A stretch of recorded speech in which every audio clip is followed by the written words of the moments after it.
해가 잠이 드는 그 순간 나도 모르게 그냥 기분 좋았죠. 별빛도 참 예쁘니까 나와 발 맞춰서 걸어준 그림자가 한 걸음 먼저 다가올 땐 어둠도 밝게 느껴져. 하늘 가득 조명처럼 밝아진 달빛 그 아래서 춤추는 내 모습이 반짝 빛이 나는 순간들을 상상해왔던 그 문이 열린 거야 baby.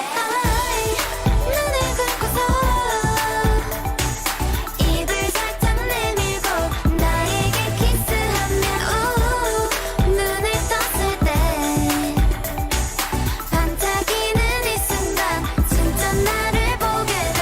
One and only, my one and only, my one and only love. 내 맘속에 빛이 날 수 있는 사람이 오직 너뿐이라는 걸. One and only. 이상한 세계에 떨어져 살고 있단 말해도 난 괜찮아. 주인공이 된 거니까 에덴 같은 건 필요 없어. 손에 쥐어진 이 시간이 천국이란 뜻이니까. 어떤 꿈도 저도 전부 이루어질 듯한 느낌 일상에 가득 퍼져간 것 같아. 행복으로 통하는 비밀의 문이 전부 다 열린 거야 baby. 눈을 감고서 입을 살짝 내밀고 나에게 키스하면 눈을 떴을 때 반짝이는 이 순간 진짜 나를 보게 돼. One and only, my one and only, my one and only love. 잠이 그친 새로워진 나의 모습 이젠 낯설지가 않아. 다시 또 들려오는 목소리에 귀를 기울이고 있어. 우주 속에서 내가 나를 만난 건 우연이 아닐 거야. 이젠 알겠어. 흔들리는 꽃들이 피어나는 이유를.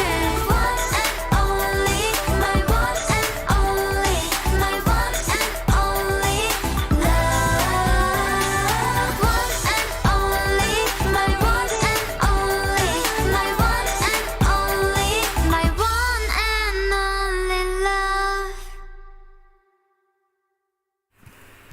Good evening and welcome back to the Holy Roman Empire, which last session we arranged, it's already having been properly Roman in the sense of controlling Rome, to be properly holy in the sense that it now controls the Pope, because Kaiserin Edda, who is Kaiserin of the Holy Roman Empire, now has as one of her vassals the Pope Hadrianus the Fourth, yes, the usurper, because, well, he just usurped the papacy.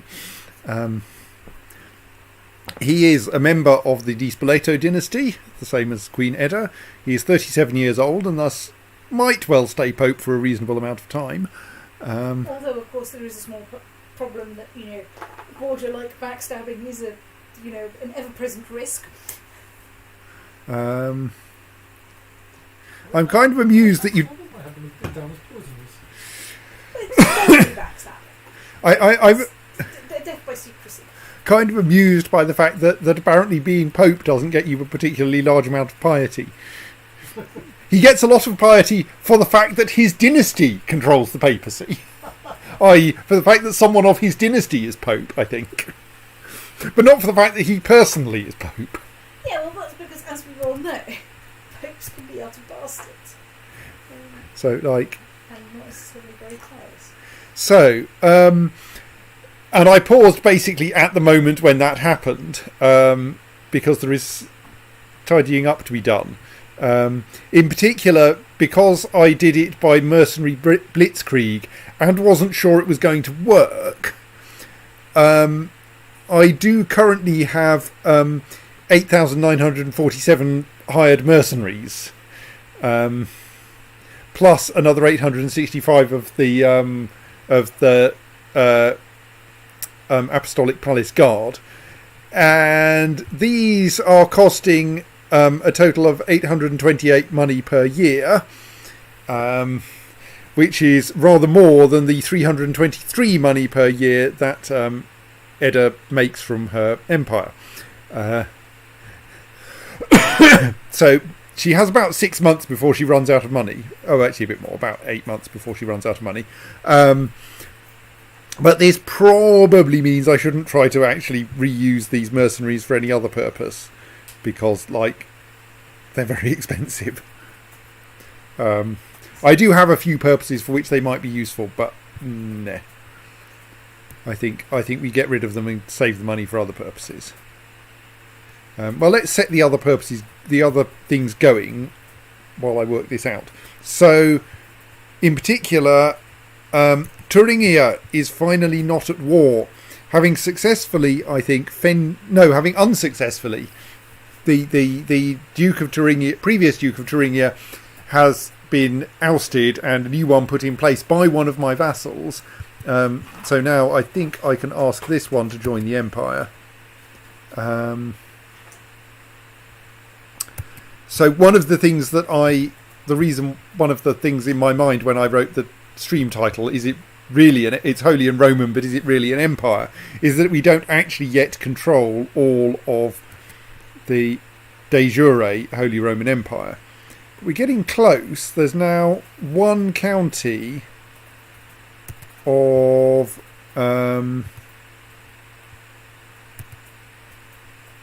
which is a protectorate of the Kingdom of Bohemia, being the chief of Straz.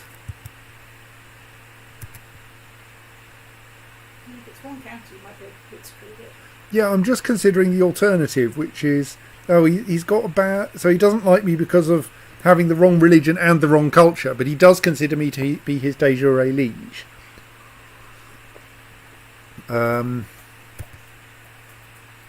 Yeah. No, sadly he owns 2 counties, so it's a bit of a 100% occupation might be a bit of a stretch. Like he does have actual castles. Well, he only has 1 castle.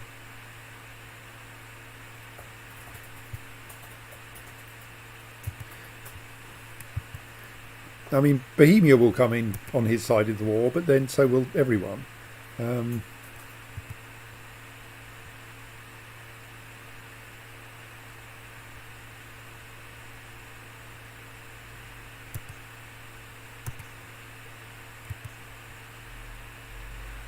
So I have quite a lot of ways to do this. The current Duke of Meissen has a claim on that county, both personally and de jure as Duke of Meissen. I have a claim, or Edda has a claim, because of course it's de jure part of the Empire.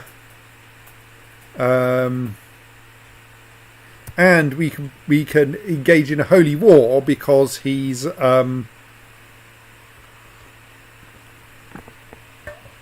because he is of the wrong religion, which I feel is probably the most appropriate approach.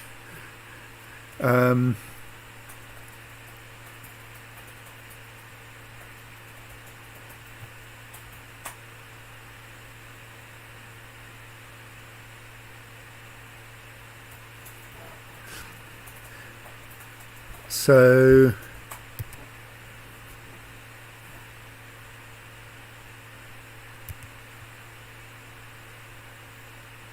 those are claims on 2. Yeah, I think we should do this by holy war.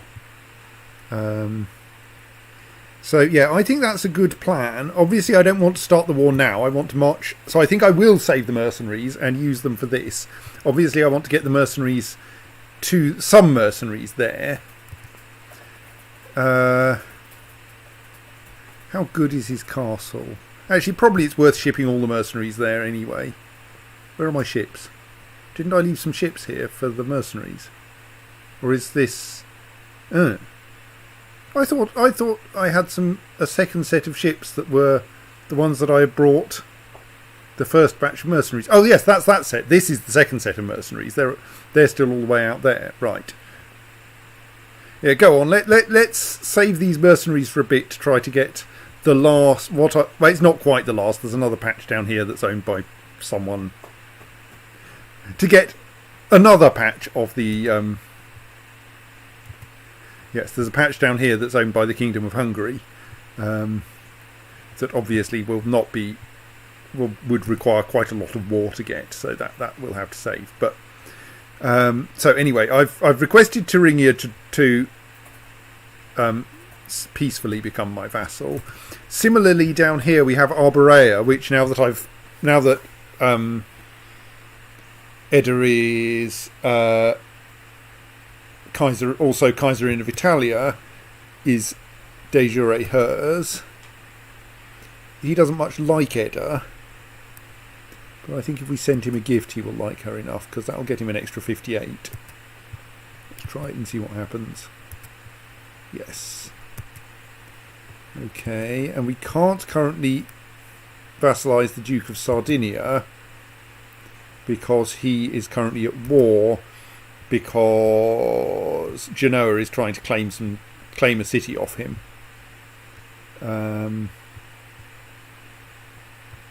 Once he's back at peace, then we can probably get him to join the Empire as well. Obviously, we can't directly vassalise people who are currently vassals of the Byzantine Empire. All right, that's part of Bulgaria, is it? Okay. So yes, this is the main patch of de jure HRE that will still be outside de facto HRE at that point. Okay, so let's go for this holy war, because I feel that it's worth taking our expanding our territory into the whole of the de jure HRE. And like the nearest point on the coast, since we can't sail up rivers, probably round there.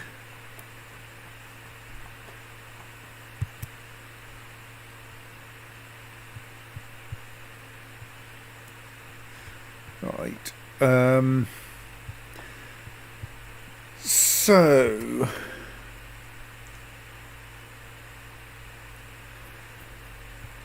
another thing that a few other things have occurred to me that I'm not sure whether I want to press them immediately. One is that now that the Pope is Edda's vassal, it's a lot easier to get people excommunicated. And I wonder if it's worth excommunicating some, or rather, politely requesting that the Pope excommunicate, because it's ultimately his decision, some of the candidates for HRE, in the hope that that makes them a bit less popular.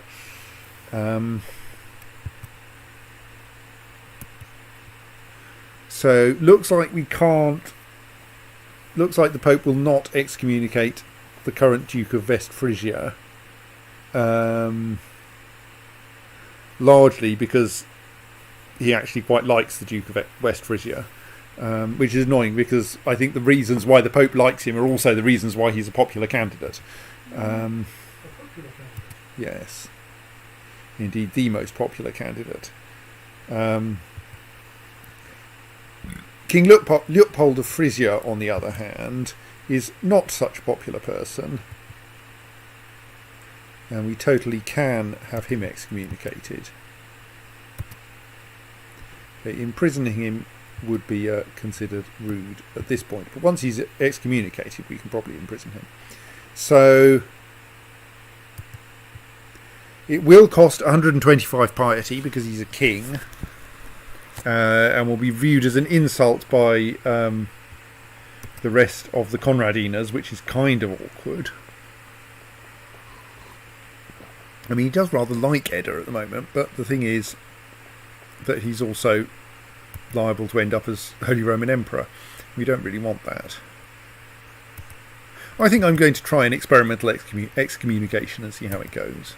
Experimental excommunication? What, experimental physics? done with test tubes and terraforming clamp type operators. Right. So a thought I did have was that the leading candidate in for next King of Romagna is Duke Hoopold, who looks like he would actually be a pretty decent HRE candidate. Like, he's got 720 piety, he's got 4 virtues and no vices. So I suspect he would be quite popular for the HRE if only I could make him a valid candidate. I did sneakily try seeing what happens if I create a duchy that's a de jure vassal of the HRE and put him into it, and that apparently isn't enough.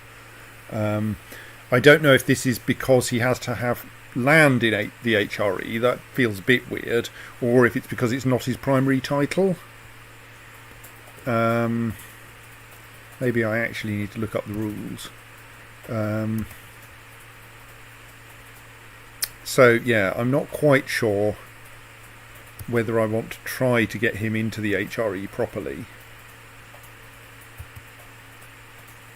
So Sicily is currently also going to King Leopold of Frisia. I'm nominating Arrigo the Wise. Can I not nominate Hoopold there? Yes, I can. Well, let's nominate Hoopold because I suspect he'll be a more popular candidate. Can I nominate him for Italia as well?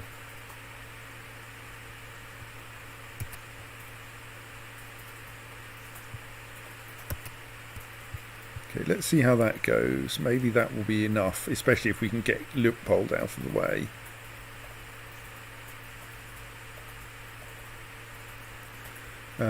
But we still have the problem that the HRE itself, we'd need to make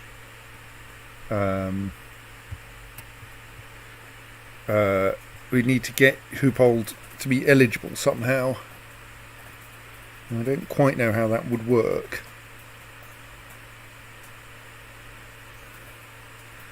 Like, I can get counties in the HRE by plotting, but I don't know if this will actually do what we want. Anyway, let's unpause. Oh yes, and a thing that I can't do,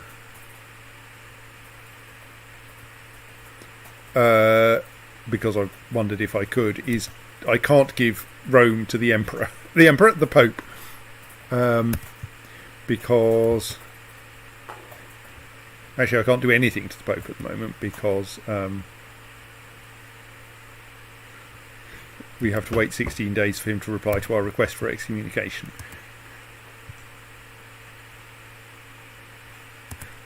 Should I hold a feast? No, I probably want to go to war before I can hold a feast. As in before the point at which the feast would happen. Right. To the nice scholar Edda, your wisdom and mercy are legendary. I accept Swerve to swear fealty to you and serve as your vassal lord. From Duke Aldrich of Thuringia. So now Thuringia is part of the Holy Roman Empire.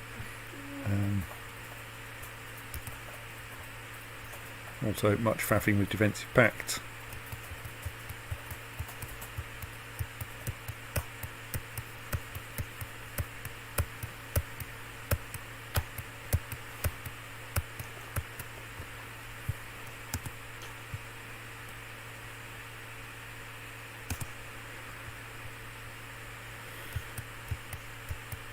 More faffing with defensive pacts, and that lot are now loaded onto their ship. I think maybe they're not. Surely they should look like that once they're loaded.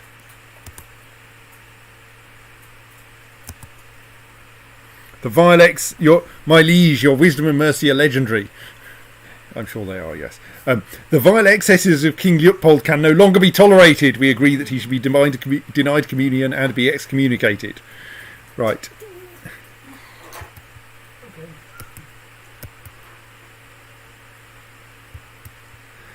Why that button mark OK was so funny. I think because normally those buttons suggest have some, pompous statement said by a monarch, but okay.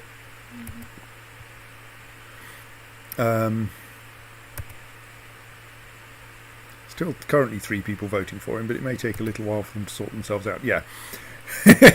Someone who was voting for Leopold, it now has... you get a minus 150 penalty for being excommunicated. Right, well... that's quite effective. Problem is, there's only so many people who can get excommunicated before you run out of piety to ask. Well, I get... Yes, okay, it takes quite a long time to accumulate enough piety to excommunicate someone. Like, it'll take a few years. But I have some reserves. Well, there is a fruitling point of detail in the chat in the IRC. What vile excesses? You have to ask, really? Everyone knows the vile excesses of King Leopold of Frisia. He's envious, apparently. Oh, that's terrible. He is deceitful and envious.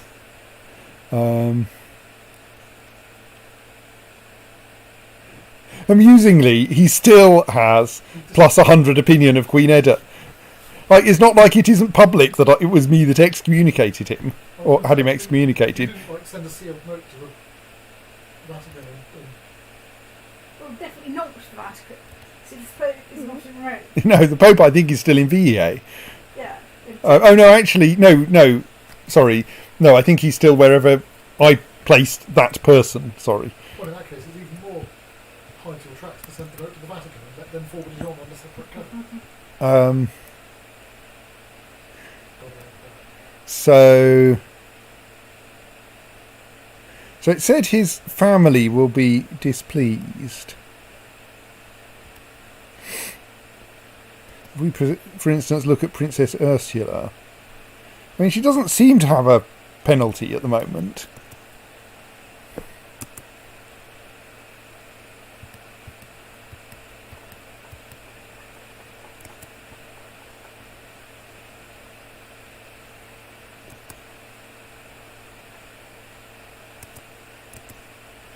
Someone has just declared a holy war on, well, not exactly on my behalf, but Queen Ingiltrude of Franconia has declared a holy war for Mecklenburg on High Chief Leszek of Greater Poland.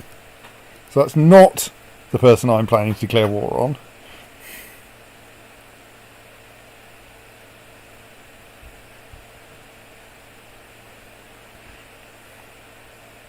Oh, I think we have to take 3 counties. Oh, they're all soft. Oh, no, sorry, it's those 2, isn't it? And they're both soft, yes.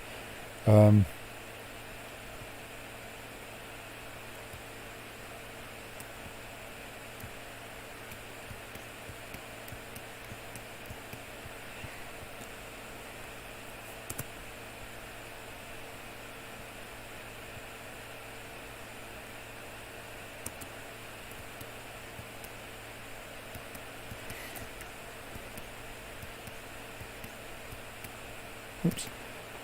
So yes, the thing that I can't do, well, I'm actually in a position to try to do it, is to grant him the County of Rome, which I would like to, but unfortunately I can only have at most 10% of my counties being in vassal theocracies, and partly because of how the Holy Roman Empire, or how the Kingdom of Germany was organised, currently 21% of my counties are in vassal theocracies, so I can't add Rome to that collection.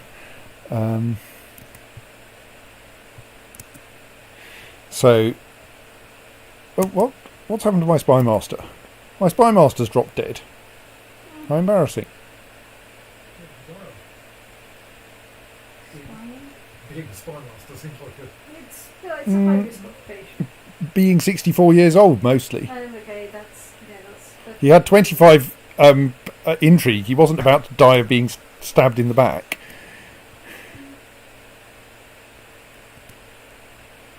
very unlikely. He was married to my sister, Adalberta, whom I've been trying to get onto as successor to the Holy Roman Empire. Though possibly that's foolish, given she's only I was going to say, given she's only marginally younger than me. So is Duke Houpold. Really, the person we want to get as next Holy Roman Emperor is Prince Dietvin. if we can possibly achieve it. So, right, well that was terribly helpful. Now everyone is voting for Duke Martin. Except for someone who likes Duke Aldrich of Trier. I don't murder my vassals, I excommunicate them. Unfortunately, yes. So there is another reason I can't just excommunicate the entire world, which is that there's a Kaiserin Edda has recently requested an excommunication penalty to the excommunication acceptance scoring system. So there is no way that I can get another... Well, unless someone is really, really terrible, I can't get any more excommunications in.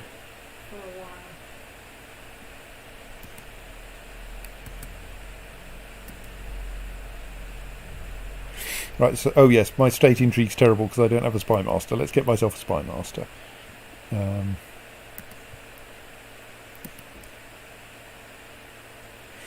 So the Duke of Upper Lorraine has 21 intrigue, which is pretty decent.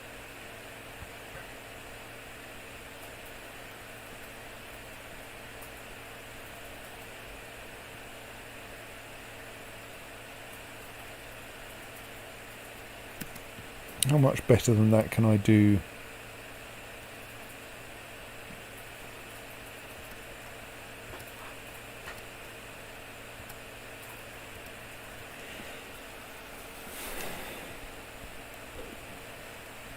It looks like I could get someone with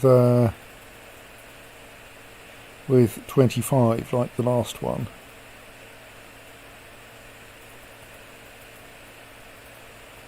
Not sure I want a possessed Orthodox spy master.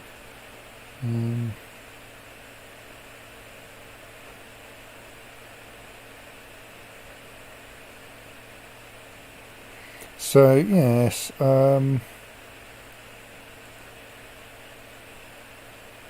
do I go for a 25 or a 21 who's conveniently also my vassal? My landed vassal.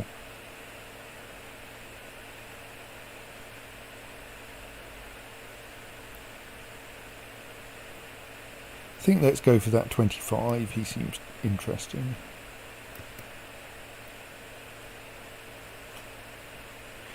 Don't know what claims he has. I probably can't press them because they're probably against someone who's in a defensive pact against me.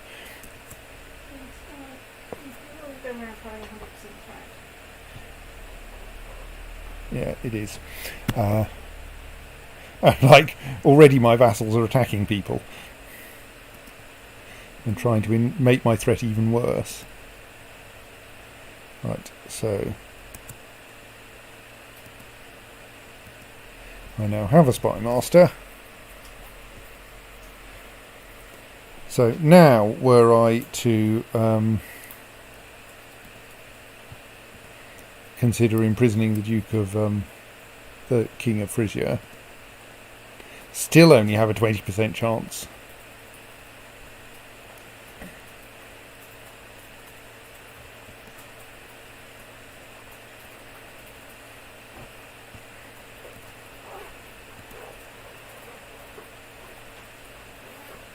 Well, let's send my spy master off to study technology in Constantinople, as is traditional.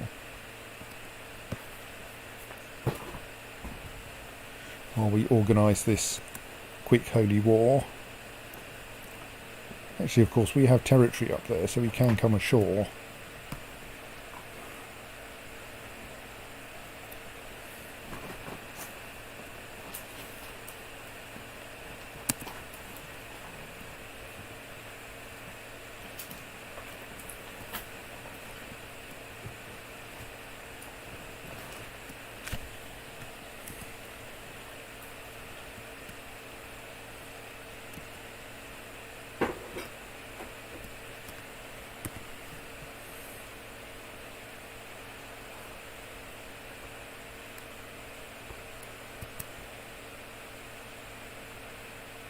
March that lot southwards. King Leopold has declared a holy war. Holy war for Scania on Greater Poland, who were already at holy war with another one of my vassals.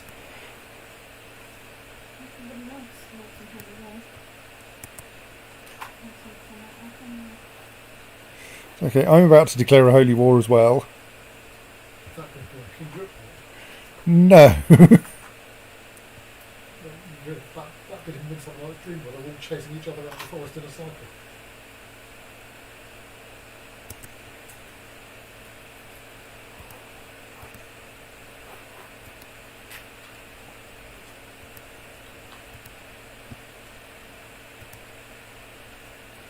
Right, so the plan now is actually, let's wait for them to get up to full morale.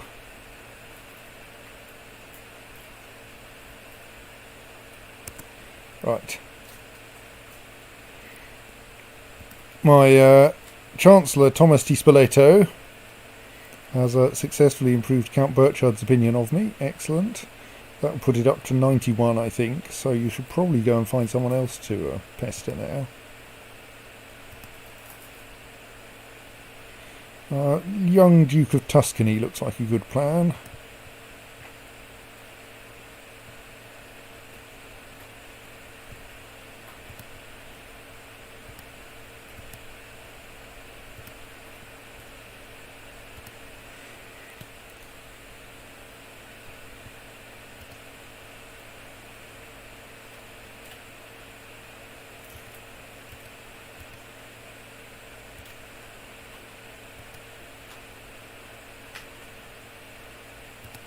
I don't think any of those other, I mean, maybe we try to imprison the King of Frisia, not sure. Anyway, that lot are now up to maximum thing, so they will arrive on the 22nd of March, so let's give them a few days to get there.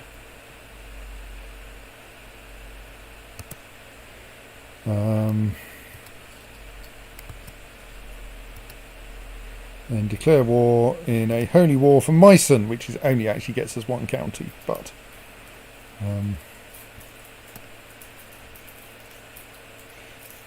39 messages about who he's called into the war.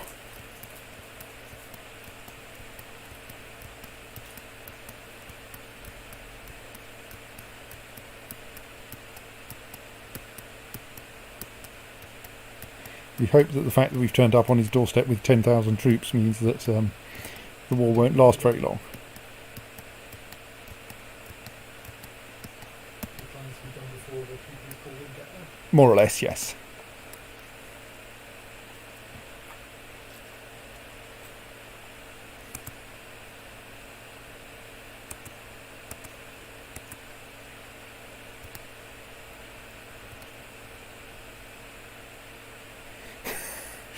Everyone is having internal wars as well, just for extra fun.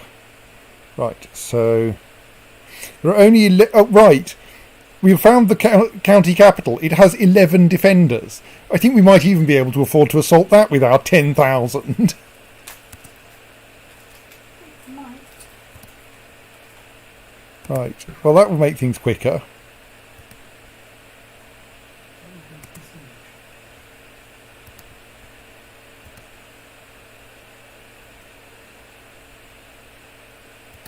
A daughter was born to Thomas, my Chancellor, and Theokiste Caetani, named Adelheid, who is a genius. Excellent, we're still breeding genius Di Spoletos. Right, well, we've taken all of the first county. I think the largest amount of time that will be used in this war is the time spent to march from one county to the other.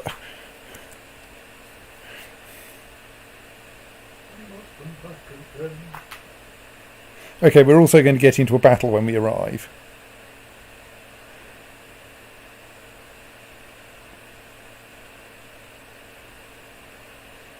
I mean, to be fair, we're at 98% war score. I should just check if he'll surrender. Yes, he'll surrender. Well, let's send the request for surrender. Is that sensible? Yeah, I'm in a battle, so I've got to complete that battle, so I can probably. Oh, first though, someone's marriageable.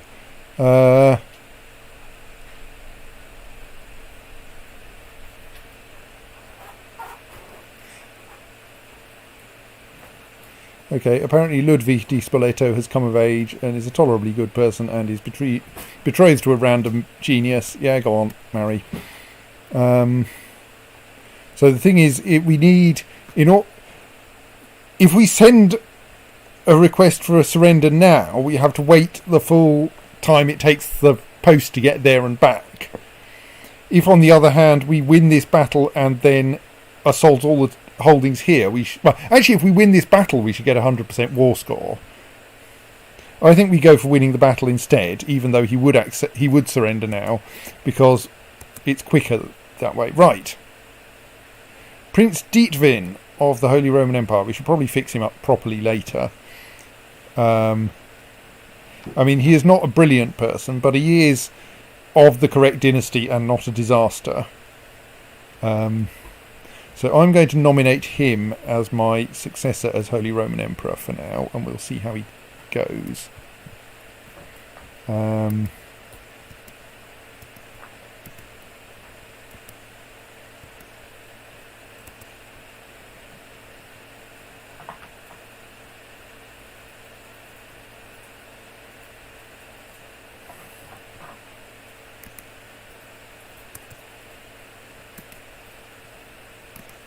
And what's his face and Katerina are married. 99% war score.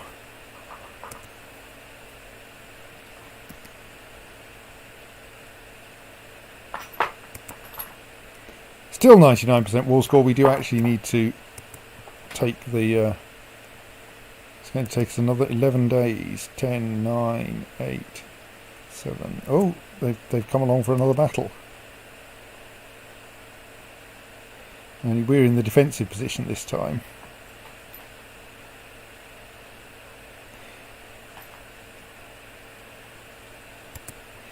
Okay, a bunch of stuff's happening. Let me close some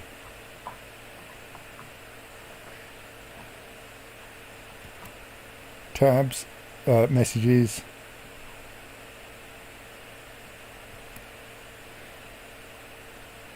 Oh, Duke Arrigo died. Well, he was my candidate for a bunch of things, so I should pay attention to that.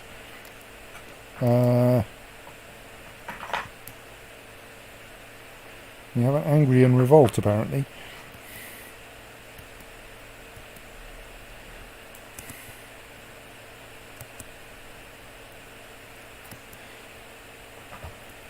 Right, so 6, 5, 4, 3, 2, 1, assault. This one might be a bit dangerous. Oh no, not very. Assault. Right, 100% war score.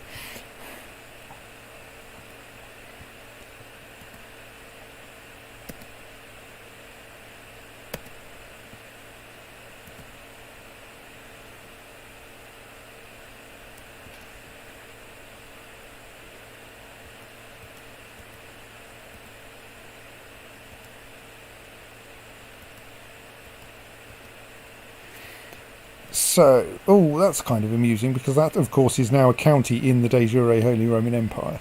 And Schleswig is so nearby and so soft.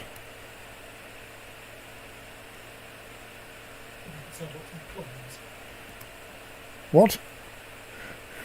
No.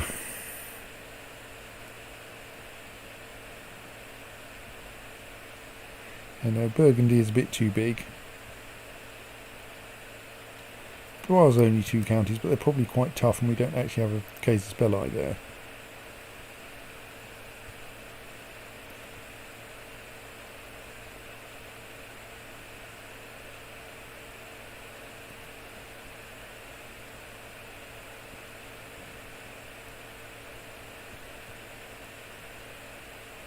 You know, that's a bit big.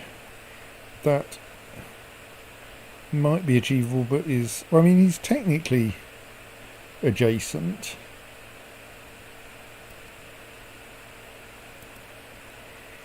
He's incredibly soft. I mean, like, all of these guys have tribes with very low to non-existent fort. Well, not that low, I suppose 2.5, but still.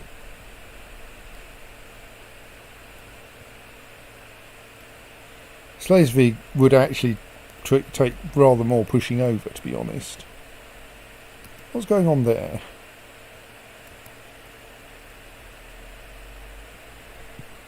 So he's an independent count. Him we have actually got a truce with, I think, yes.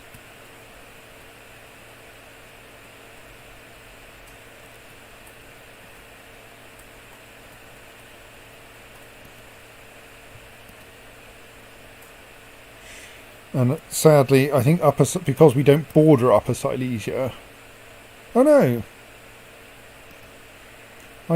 We don't border Upper Silesia, but we do border Silesia, and that's apparently good enough. I mean, he's got one tribe with fort level 2.5, and we have 8,000 mercenaries next door. Go on. It's nothing personal. You just happen to be near to my 8,891 mercenaries. Well, let's start the mercenaries marching.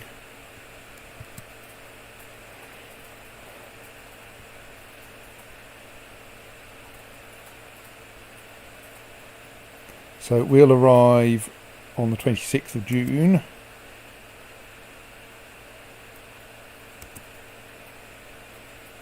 Okay. Oh, that means that Sardinia is now... Did I send you my... Oh, that's annoying. I think I asked the previous Duke of Arbarea to join the Empire. He died before he could reply. Means this one now needs bribing again.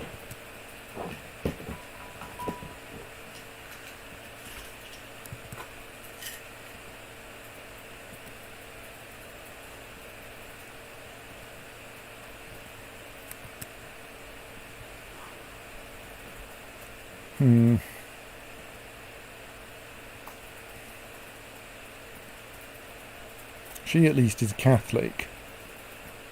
I'm a little concerned by the way that the Duke of Sardinia is Orthodox, and that may make him not very receptive to... Oh, he's very cheap though. Let's check. Nah. False religion and wrong culture may be too much.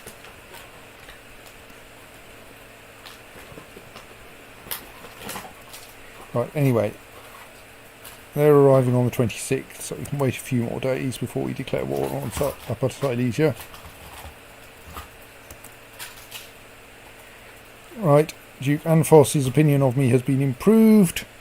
It's now over 80, or it will be over 80 once that's properly happened, so let's send... Actually, can we send my Chancellor somewhere else? He doesn't seem to have been there very long. No, oh well. Come back later and send your Chancellor somewhere else then. Right, so just before my troops arrive in Upper Silesia, declare war on Upper Silesia.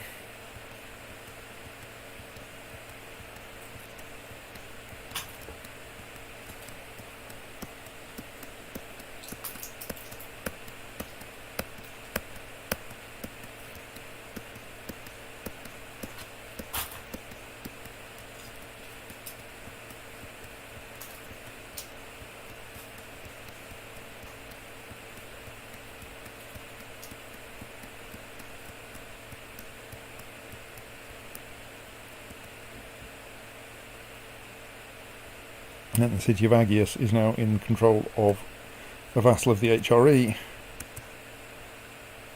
Oh, she's decided she doesn't like me. Is that because she's accidentally ended up at war again?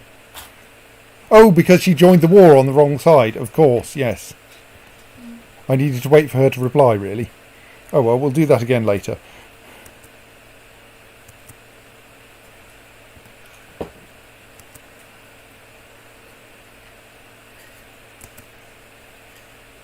We have a new Count of Provence.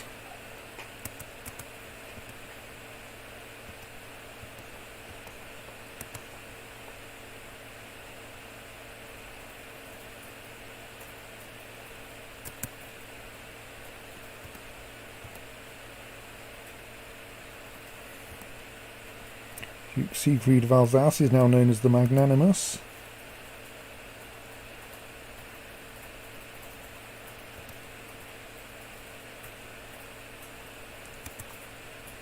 Right, we've won the Battle of Upper Silesia.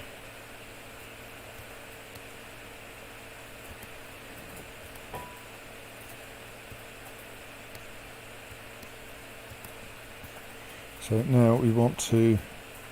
It will take 22 days before we can assault this one.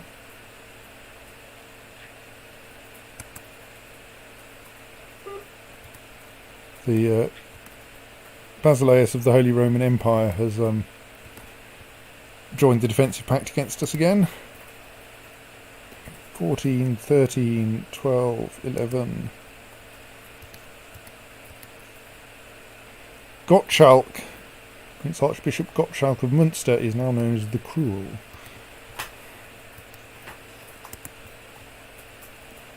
Nine, 8, 7, 6. Someone I have never heard of. Mansa Zenku the Tenacious of Mali has joined a defensive pact against me.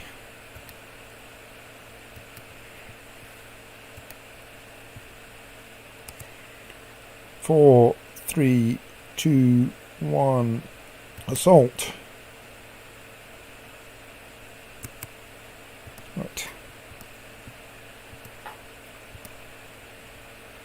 Kaiser in Edda has won that battle. That part of Hungary, which is not likely to be squished easily. That's part of Galicia Volhynia. But when I say part of Galicia Volhynia, like, it appears that Galicia Volhynia consists of that one county. Yes, that is the Kingdom of Galicia Volhynia.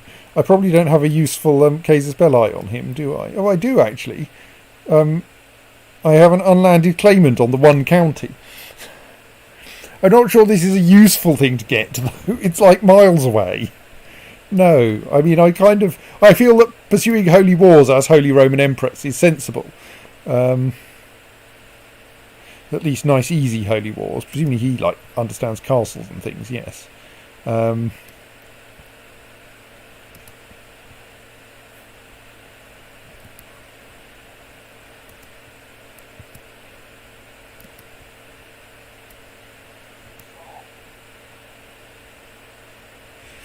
That one would require taking a level 2.5 fort there and a level 2.8 there, with quite a bit of marching in between.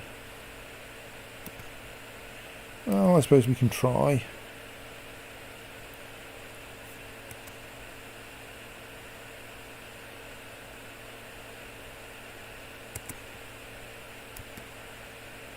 Ah yes, Prince Dietvin is of course betrothed.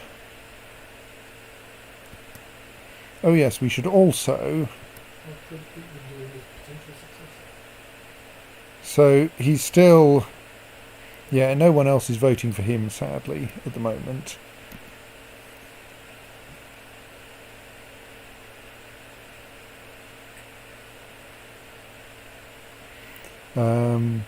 One thing we could do to improve his chances is appoint him as court chaplain, because that'll cause him to gain piety. Since your empire is now actually holy. Yes. The HRE electors really like piety. Which is part of why I'd like to get Hoopold in. Maybe I should try doing some more experiments with Hoopold.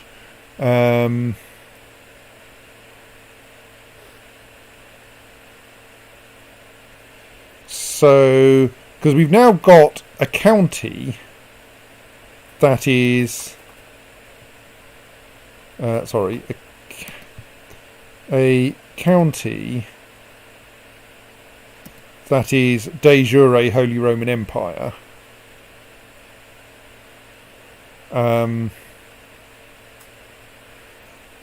So I could appoint Hoopold. I could grant Hoopold that county and create him his own duchy in the HRE.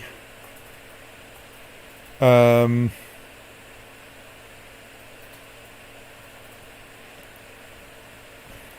that might help him to be electable. So maybe we should try that. I don't think it will work, but on the other hand, it's not very expensive. He says, looking slightly worriedly at the amount of money he has left.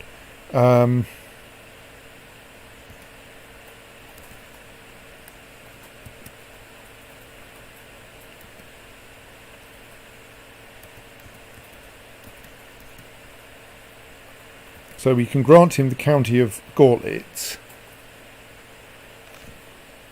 Yeah, I was thinking about disbanding the mercenaries, but they're so much fun. And I'm not running out of money yet. And it feels appropriate as a holy empire to be going on holy wars. Yes.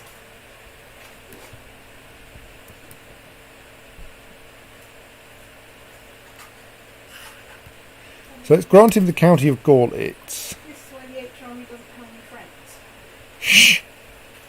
We have some friends. And then I can create a... Yeah, most of them are your friends in the please take my lunch money and you'll be my friend sense, right? That's the problem. We can then create the Duchy of Styria or Curetien, probably Styria, which is also a de jure vassal of the HRE. As we can see there.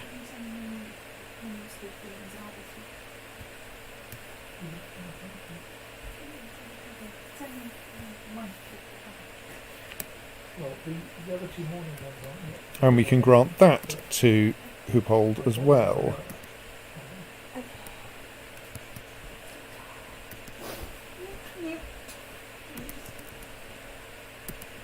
So then the question is, if we do that, there are any other titles under it. Now, allow a bit of time to pass. Is he a valid candidate for Holy Roman Emperor? Sort by name, then I won't have to carefully search. That is not the correct place to sort that name, I'm fairly sure. Right, Hoopold is, despite that, still not a valid candidate, so I think it must be based on whether your primary title is a vassal of the HRE.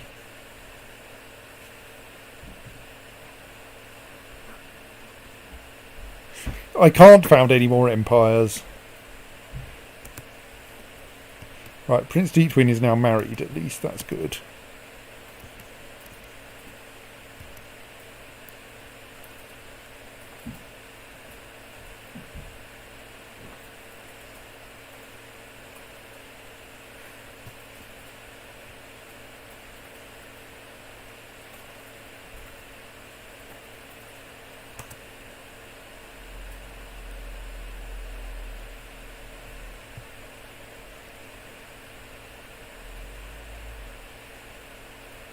King of Portugal's joined the defensive pact.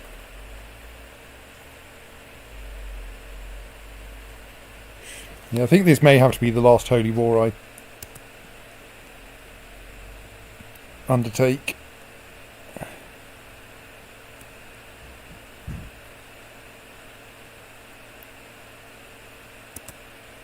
Right, so they will arrive in Sudovia on the 5th of October.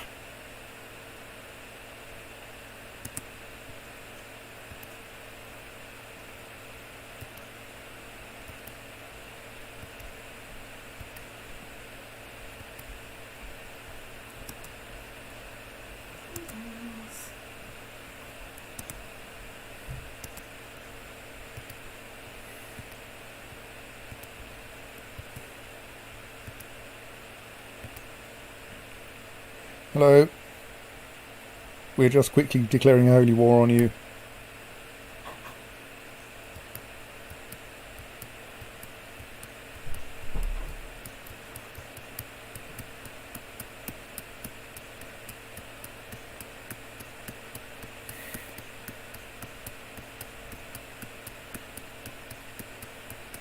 This will take a little while.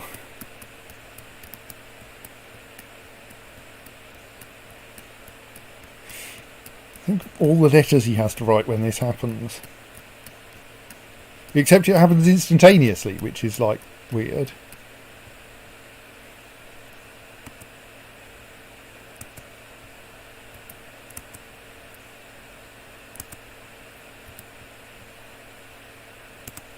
So 14, 13, 12, 11, 10, 9, 8, 7, 6, 5, 4, 3, 2, 1, assault.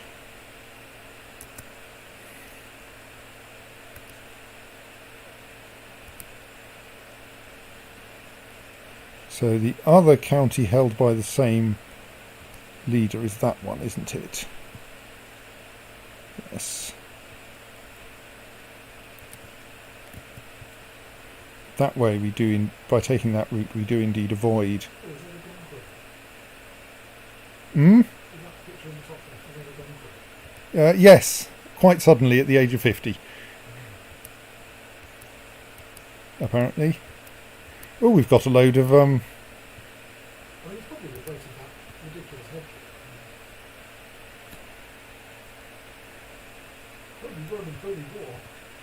well, yes, the best kind.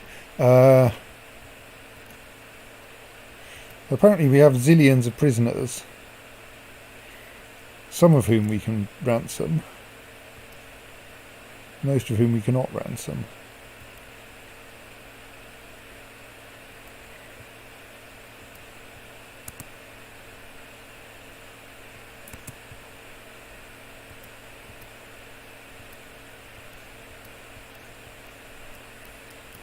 I don't really need to be separately informed that they've all been imprisoned and that I imprisoned them.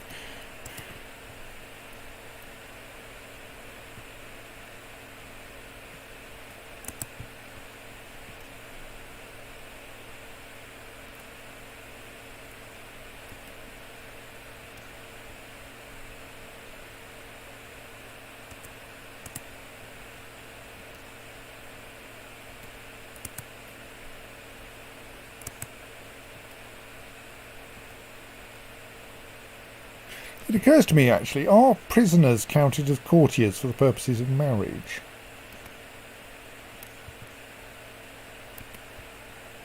No, I do actually have to get their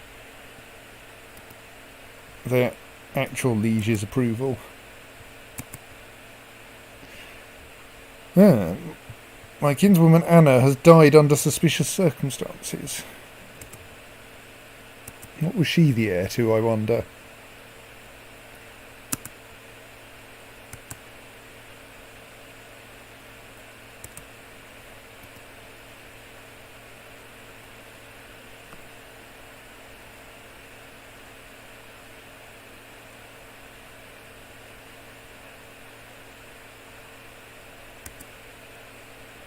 Right. I'm pretty sure he now has 100 opinion of me. Can I move my Chancellor yet? Yes, I can. Good. Right, where should my Chancellor go now? Ivrea.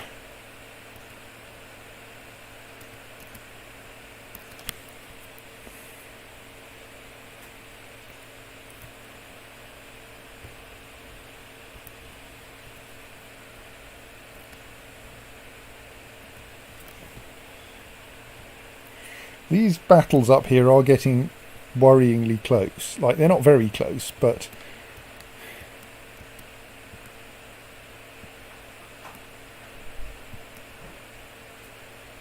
Prince Archbishop Manfredo the Tenacious decided to exile Gunselin for some reason.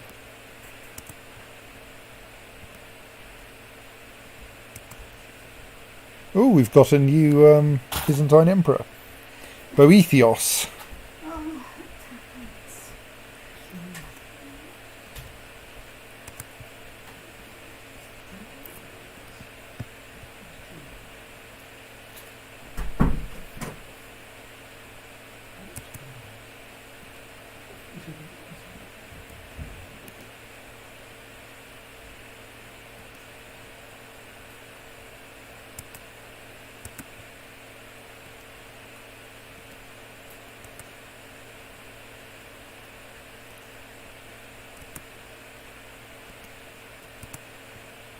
Now, sadly, we have yet another battle. Then they're going to successfully take back that tribe.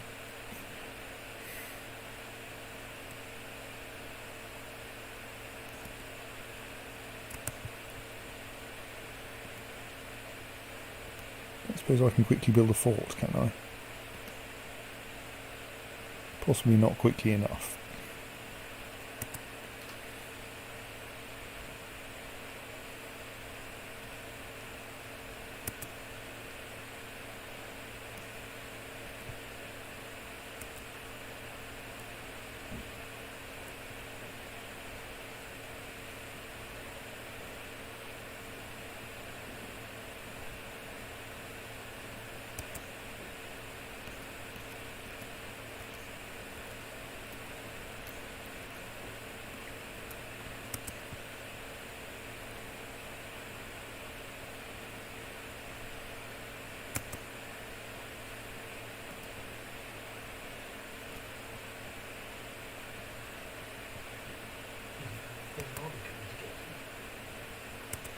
Yeah, there are lots of armies.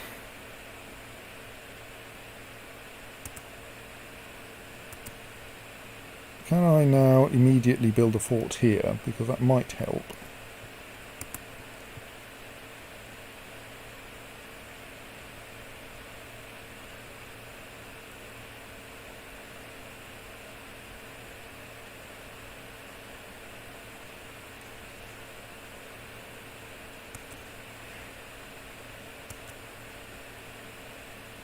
Yeah, I think this war is probably not going to end well.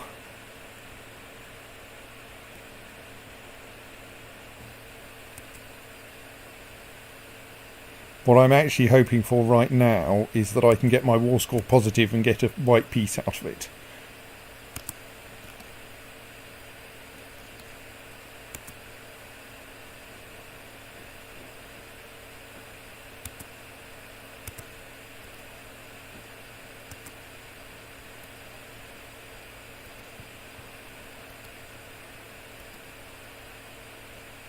So he would take a white piece.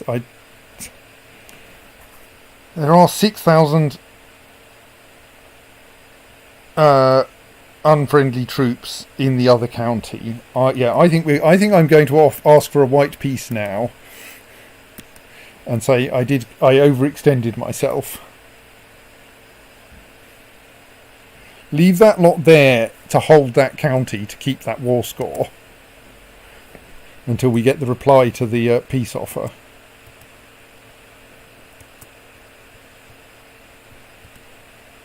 To the vile boar Edda, may your years be short and miserable. I accept your offer of peace. Right, and then we'll dismiss the army.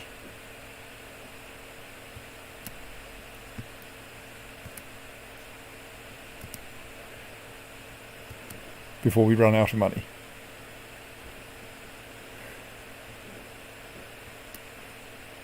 So yes, that was one war too far, apparently.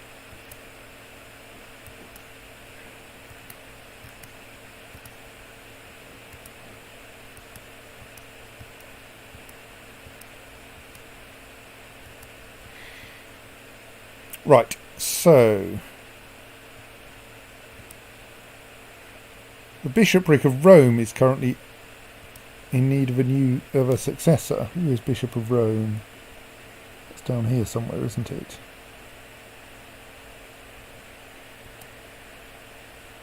Don't suppose I can appoint the Pope. No, I can't appoint the Pope as Bishop of Rome. That would be far too simple.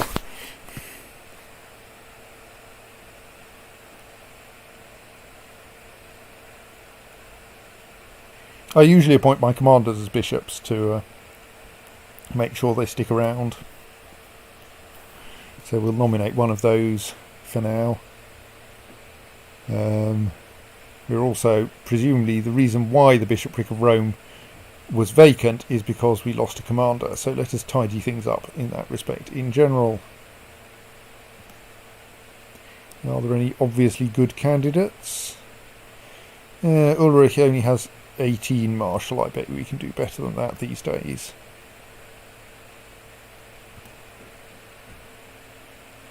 Yes, like Petros.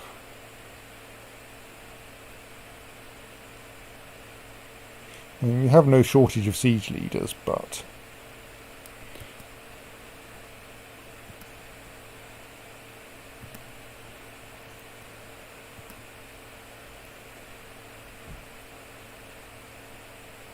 also I'm lacking a master of the hunt and a master of the horse. Well, Master of Herod and Master of Mother appears to be missing. yes.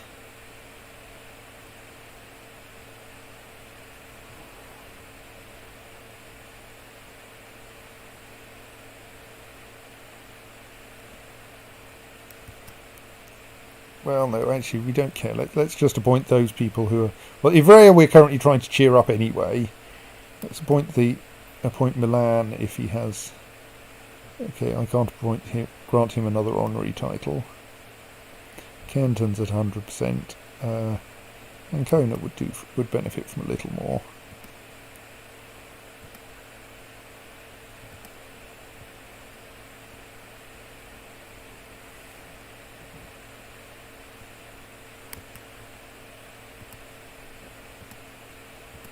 Right, there we go.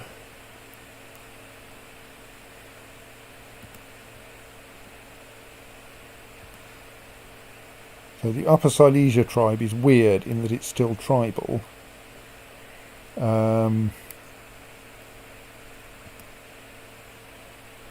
part this is because it needs upgrading to a proper hill fort. So we should do that.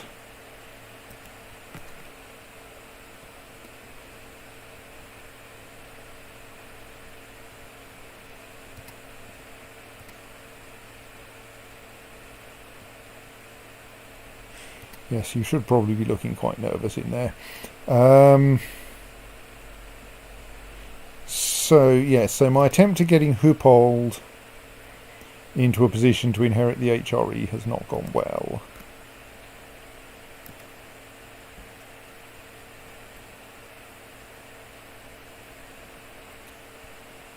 In that he does not appear in the list of candidates. So I think that means that my next hope is my son Dietvin, and so we want to get him as eligible as we can. So I think that means that he should become, for all that he's not got much learning, he should become my new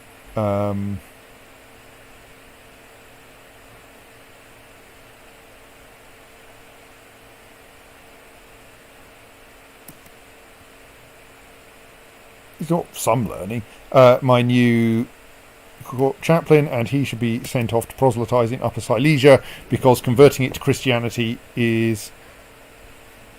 Catholicism is one of the prerequisites for turning it into somewhere properly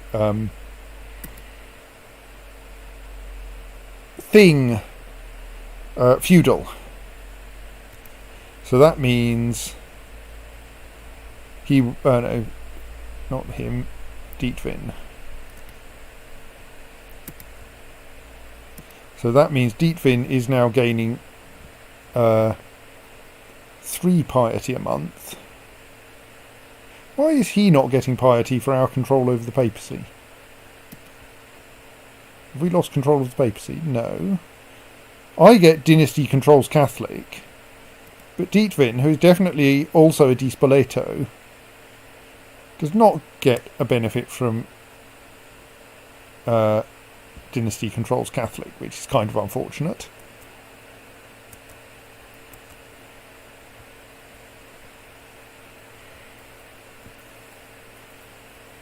I mean, it would probably be good if we arranged to give him a title as well.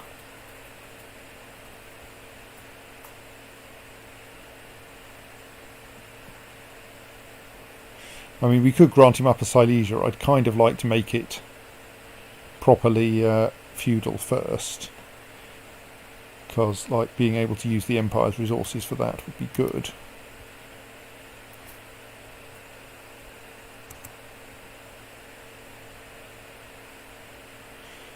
That should sort itself out shortly.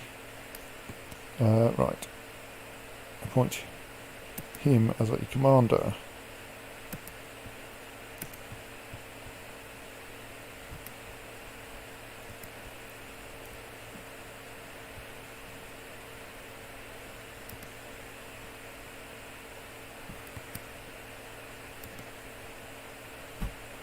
ask him to become Catholic.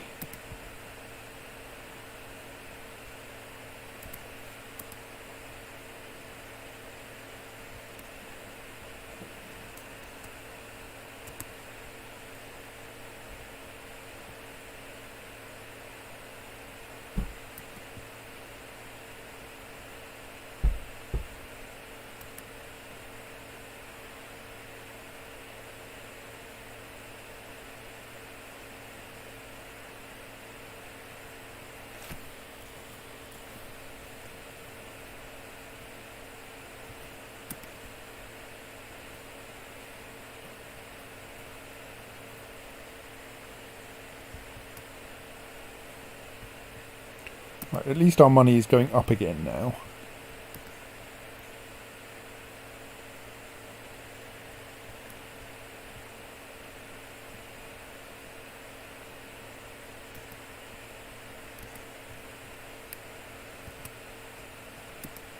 I presume I can't revoke his title even though he's been... no, I can imprison him, but only 21% chance of success. And like excommunicating him did what we might have hoped at least.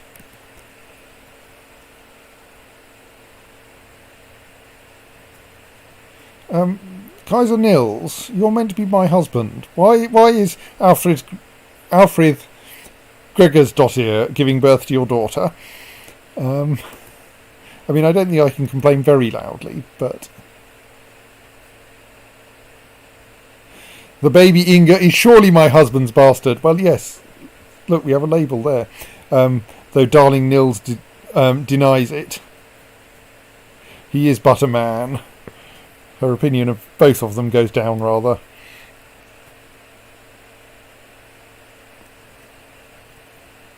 Oh, should I have been doing something about Brynhilda? Oh well. She's come out as a grey eminence, which is nice.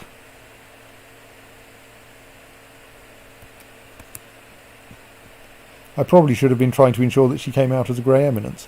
Or possibly as a mastermind theologian. That would have been nice as well. She has terrible learning, though.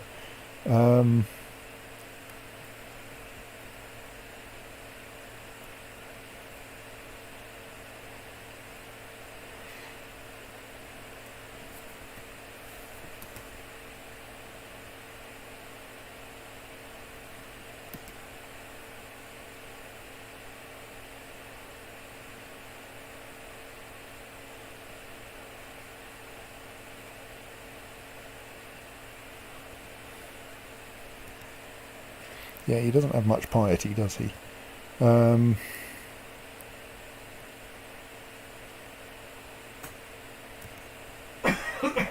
Like Duke Hupold is actually, is set up to inherit Sicily and Romagna and the Empire of Italia. So, like, he's going to come out of this pretty well. We could switch Romagna to elective Gavelkind, but I don't think that's a particularly helpful thing to do.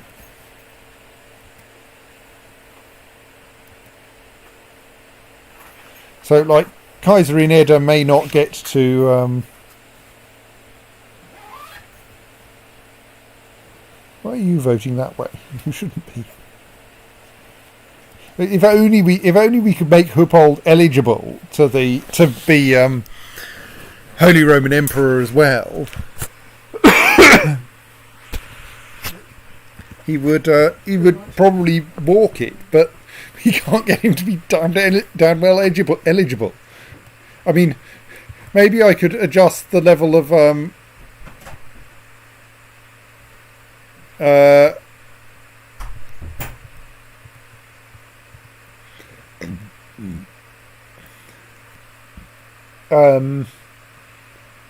crown authority so that I can revoke one of his I can revoke his Italian title so that he's forced to be primarily Duke of Steiermark.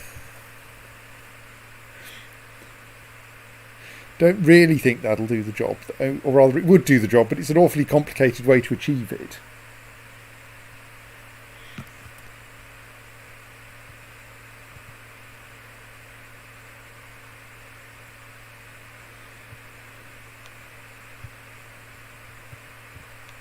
Anyway, someone, a random young girl in my court needs a tutor. I only currently have one ward, young Eckhart, so I'm kind of tempted to just take her on myself.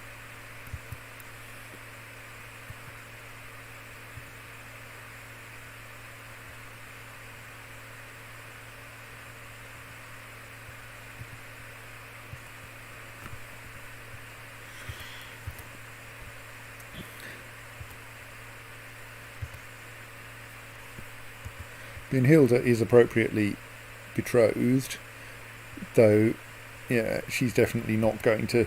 If we can't get Dietvin onto the throne of the HRE, we definitely can't get Brynhilda there.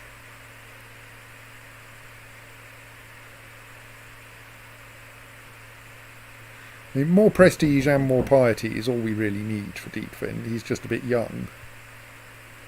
Duke Martin, I mean, like, it's not like he's likely to outlive Edda. Martin's 70, Edda's 50, sorry.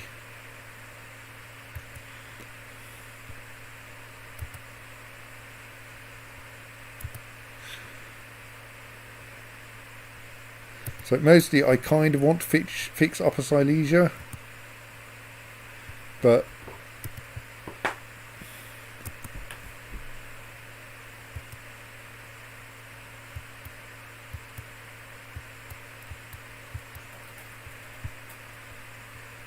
what's going on with my vassals then? That's Franconia. What are you doing, Franconia?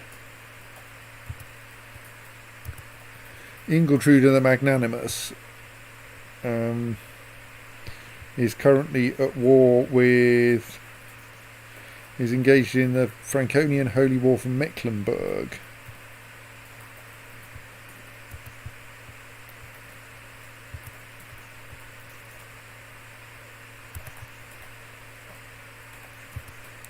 Right, which is essentially taking that one county there off whoever that is, Greater Poland.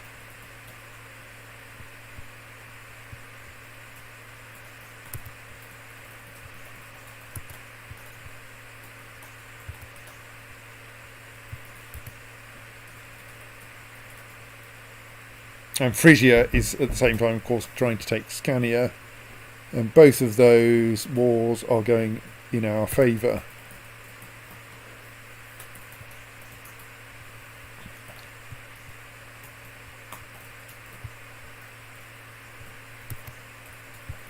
Oh yes, we're still trying to get her to join the Empire.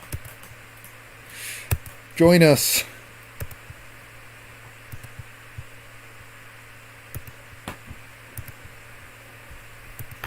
We probably can't get him to join the Holy Roman Empire because he's still the wrong religion. And like the religion and culture penalties are too much between them. Sadly, his heir is also the wrong religion.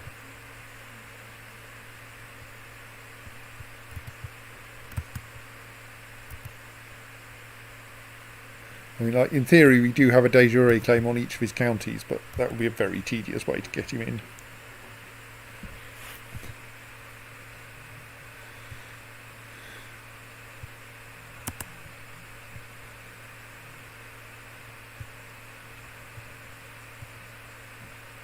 Right, there we go.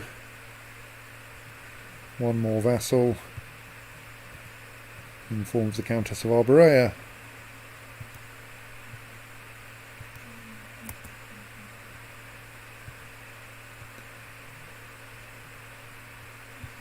So apparently some war over Weimar has ended with Berthold conquering it as a claimant. It's nice.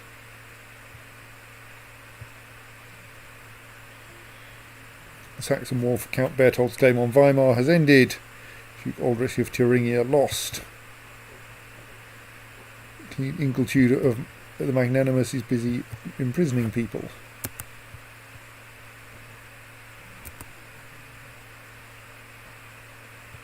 People miles away are joining a defensive pact.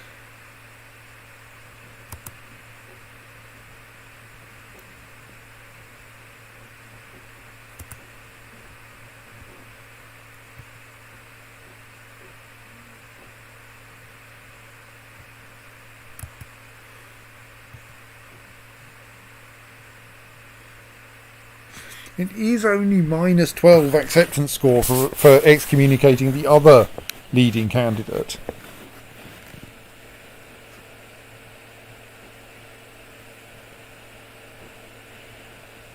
What could we do to get the remaining bit? We can't increase Hadrianus's opinion of us, because that's already at 100.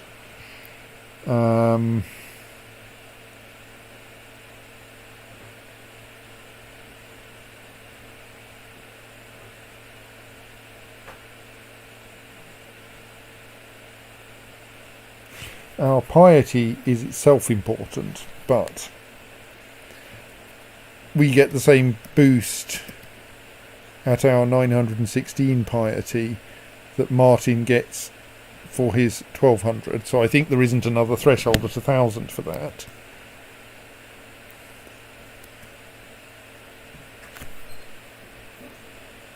And then most of the rest of it is like things that we can't sensibly change. I mean, obviously I could switch to papal investiture. I'm not going to do that.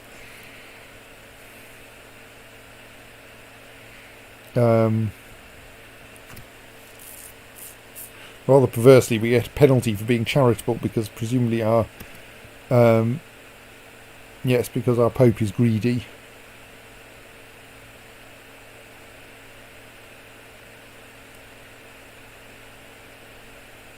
So yeah, even though it's annoyingly close, I can't see a way to push it over the edge.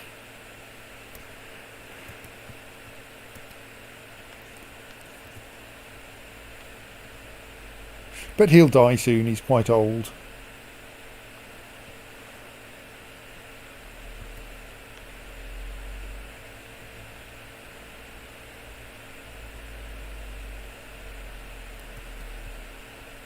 And then King Leopold will get himself reinstated in the church. My unwed daughter, Princess Brynhilda, whose betrothed is still only 15, has been indiscreet. She has been hiding her pregnancy from me and now presents me with her child. So, do I pay heavily to deal with it quietly? Do I declare, the child is of my blood and I will take care of both of them? Am I not kind already? No. Thietmar appears at the court. Brynhilda likes me, lose a small amount of prestige, might become kind. Do I punish her harshly? And give away the child, which will give her chaste. No, don't want that. Don't want to lose her health. Don't want to become cruel. The child is of my blood and I will take care of both of them. Treating people nicely feels good. I have gained the kind trait.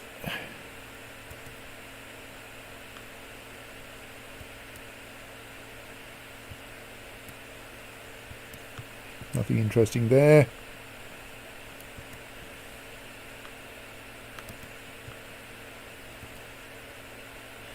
So yes,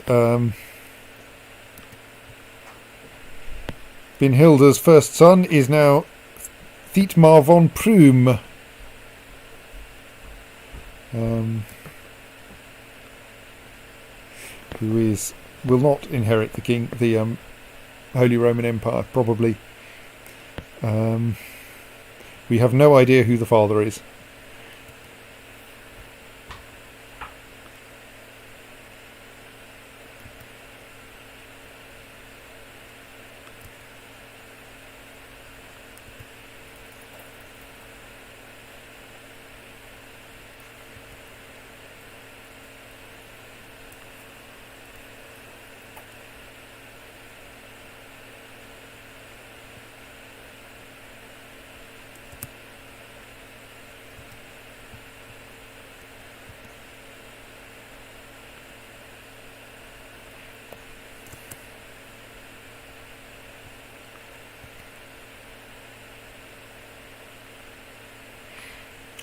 Yes, send away Alfred Gregor's daughter.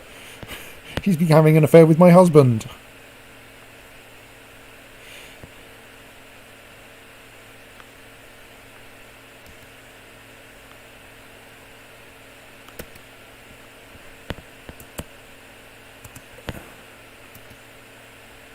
Right, she's now been sent to Bulgaria. That should solve that problem.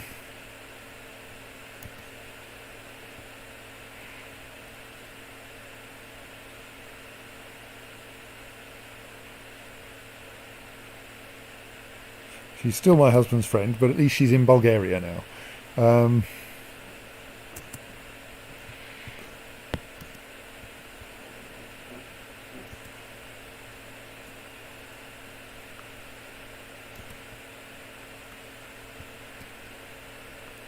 Someone's trying to kill someone else.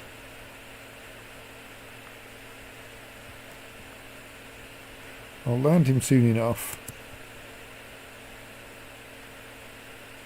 Right, we've lost another commander because Symmachos has died.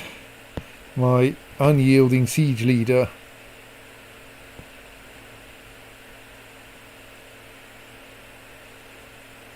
Died at the age of 73. So let's find ourselves another good commander. Everything's already set up for finding commanders, except that he's already joined our court.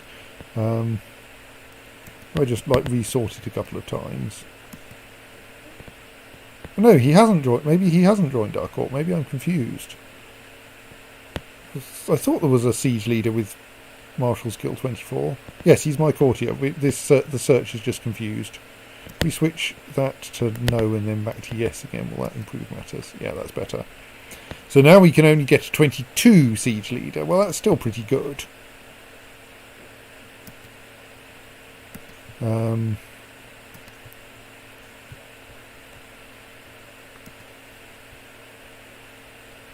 The best we can do is an 18 siege leader from our own things.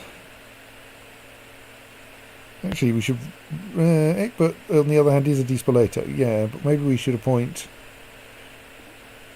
Ulrich von Rendsburg as a commander, given he has more martial skill than Egbert Dispoleto.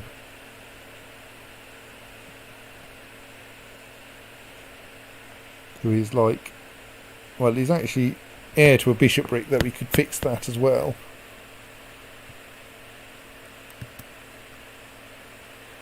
Well, let's appoint Ulrich immediately. Then relieve Egbert.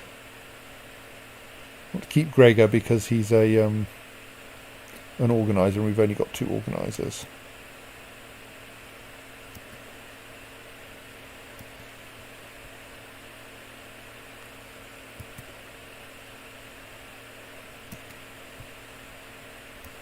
And then invite him.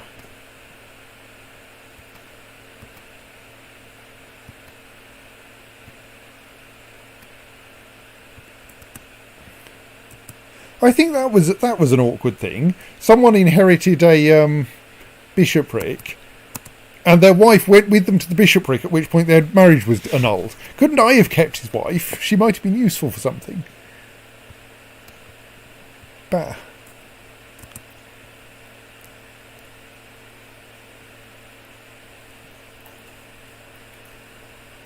We really need to reform the Catholic Church to allow bishops to marry. It would make life a lot simpler. Someone else has joined a defensive pact against me. Right.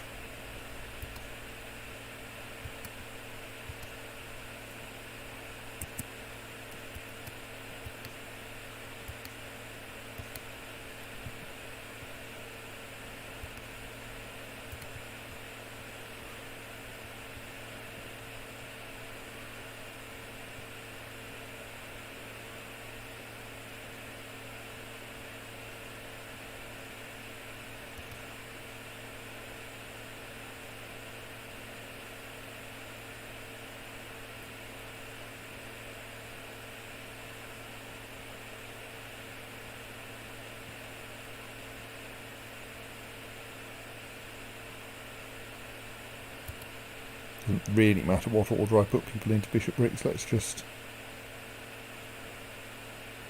stick in anyone the person with the highest martial skill into any that are vacant. Also, we had. Let's not make Egbert into a low-level bishop. That seems silly.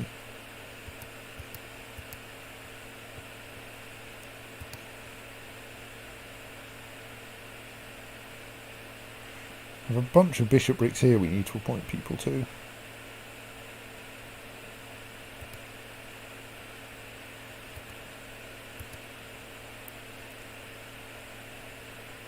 So, like, ideally, I want to find Despoletos who are not likely.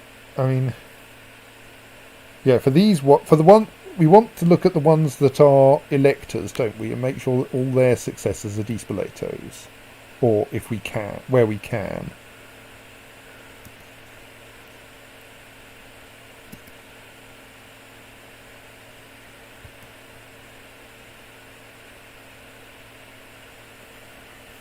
That seems all right.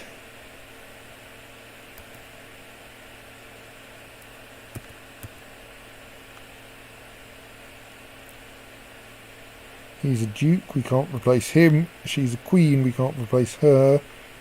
Prince Archbishop Manfredo, the Tenacious of Swabia. Can I appoint him a successor? I can. Who should it be? It should be a Despoleto who is not in imminent danger of becoming Holy Roman Emperor, and ideally who's married to someone inappropriate.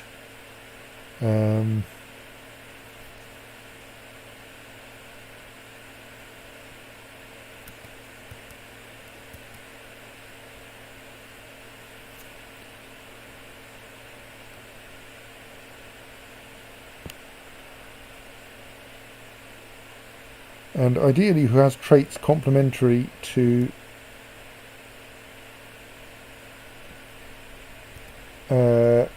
Dietvin. So ideally someone diligent and zealous.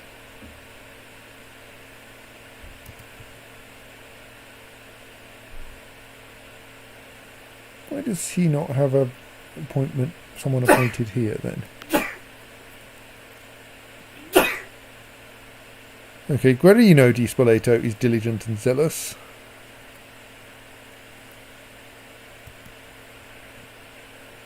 So let's appoint him as the next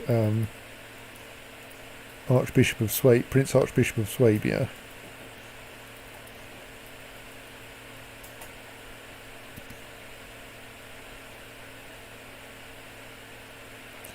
Prince Bishop Adamar of Köln is not my direct vassal. Prince Bishop Dietrich of Trier is not my direct vassal. Prince Archbishop Udalrich of Bremen is, though.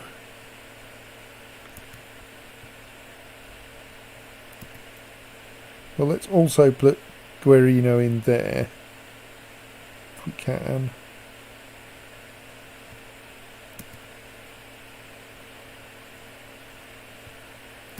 Then he'll get whichever one of those becomes vacant first.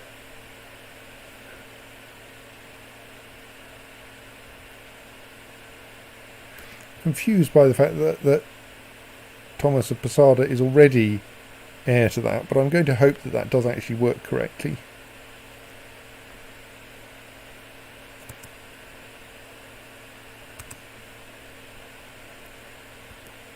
Well, the young girl who I decided to start tutoring is already becoming interesting. I watched my kinswoman Richarda at play with another child yesterday and noticed she didn't want to share her toys. So I can lose some prestige and cause her to become greedy. That's probably not helpful. I can lecture her on charity, which might help. Or I can pray to the Blessed Virgin, which will get me a bit of piety and might help. Let's go for giving her a lecture on charity. Right, she has at least not come out greedy. Okay, I'm still being prompted for a Prince Archbishop of the Rhine.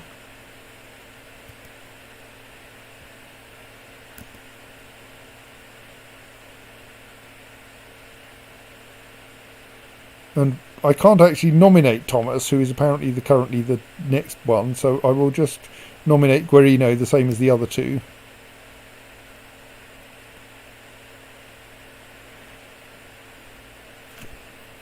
I don't really care who's Prince Archbishop of Munster.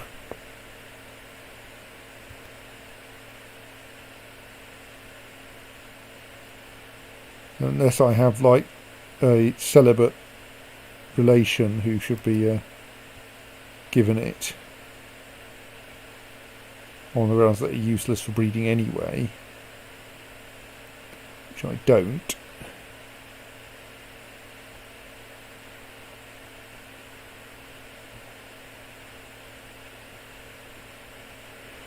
And like, there's no one I need to disinherit at the moment, so I'll leave that one to happen however it happens. It's not an elector.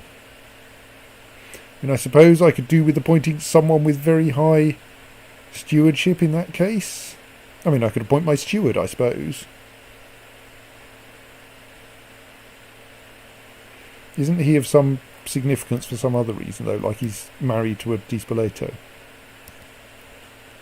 Being as he is brilliant. He's married to Princess Adelheid, but it's not like they're going to have any children.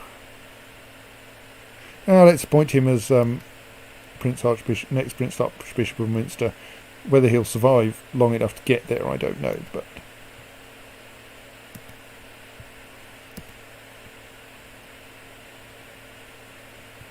Right. So that's nominees for all of the territories I can nominate successors for.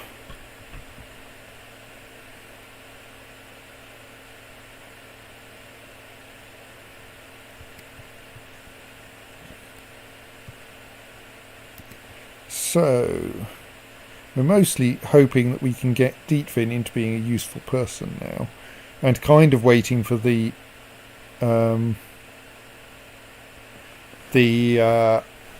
Pope to invent crusades. My ward Richarda is inquisitive and asks so many questions it is hard to answer them all. And for every answer I give, Richarda seems to like me even more. I think we have become friends. 10 prestige, and I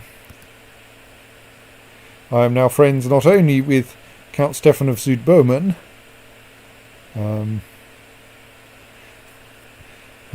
which is fairly unhelpful, but also with the 6-year-old Richarda di Spoleto. Right, Princess Brynhilda, the indiscreet, can now marry Alfonso Obequez,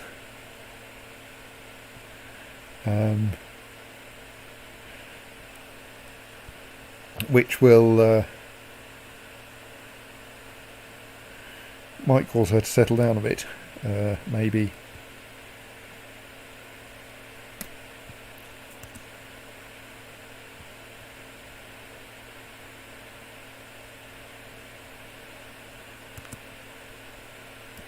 Lots of messages, people being released from dungeons.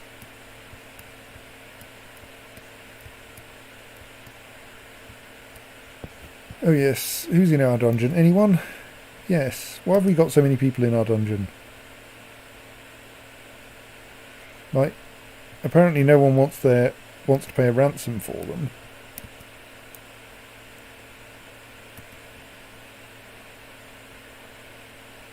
Because the chief of Sedovia only has 3 money.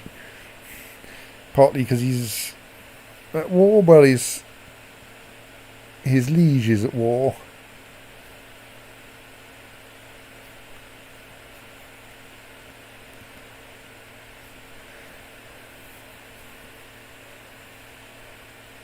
Well, let's hope he gets some money at some point.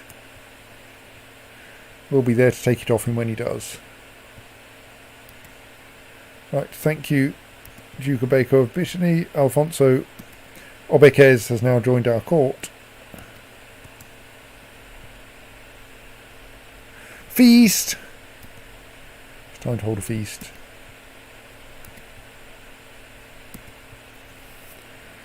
I'm kind of faffing around here waiting for things to happen mostly, so...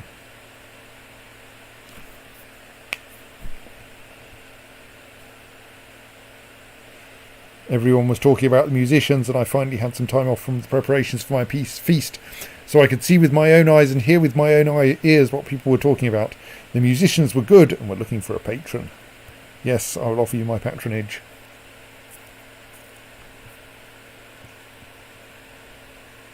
Ditto the jongleurs.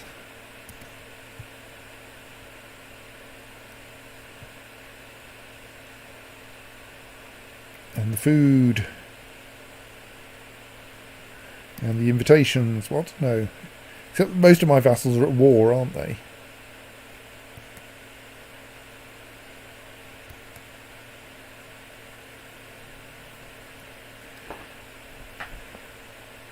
It's curious. One might think that usually when you deeply disliked the person holding the feast, you would make an excuse like, I'm sorry, I'm at war. Whereas what seems to happen here is that when people are at war, they make an excuse like, no, I hate you. I thought the food was superb, the wine mediocre, and the dances beautiful. Some of the more inebriated guests joined the dancers in a quadrille. I think I'll join them too, for 15 prestige.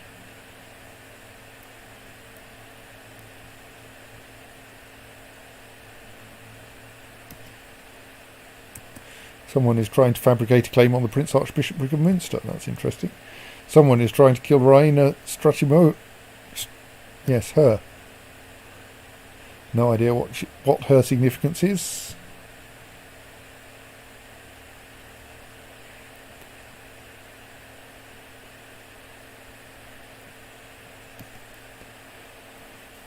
Someone else trying to kill someone, not him. Okay, well, whatever.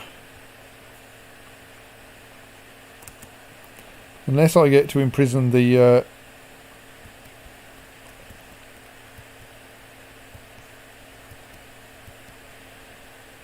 Duke of West Frisia, I don't care.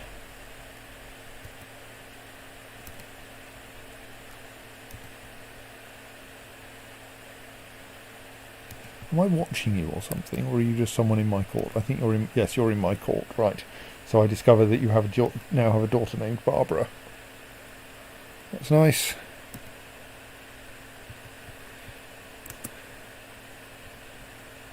Right, perfectly ordinary feast.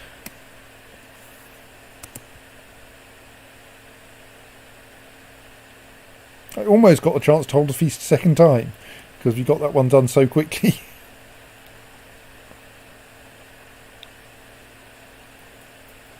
How's our construction of a hill fort in Upper Silesia going? It's almost done.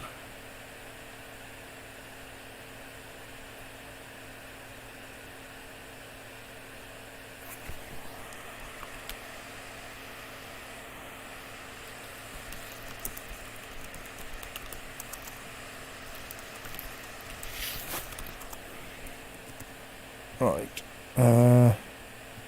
Inga the Strong wants a guardian.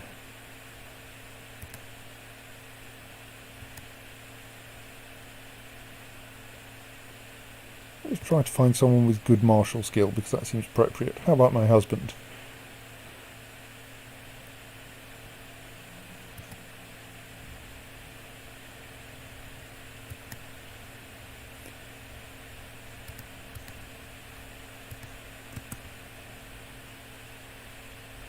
Ekahard is still a few years off, needing a new. Oh, the Duchess of Thurgau has declared a claim war on for Bern. There's that. Right, yes, that county on the edge of Arles. Okay.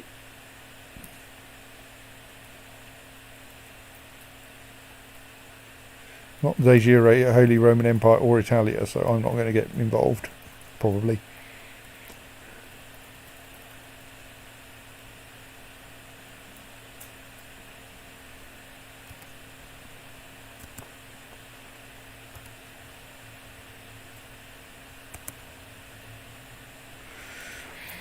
High Chief Leszek of Greater Poland accepted Queen Ingiltrude the Magnanimous's peace offer.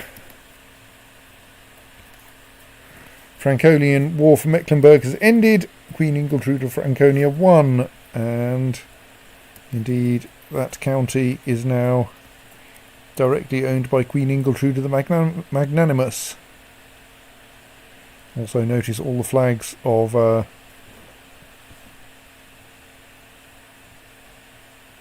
trade posts belonging to Franconia, Pomerania. So Greater Poland still has Werle on the coast. Which of my vassals are adjacent to that then? Franconia,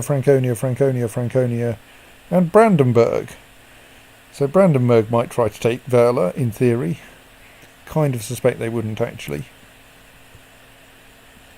I suspect they're not strong enough. Things are getting remarkably bitty up in up there. Right, so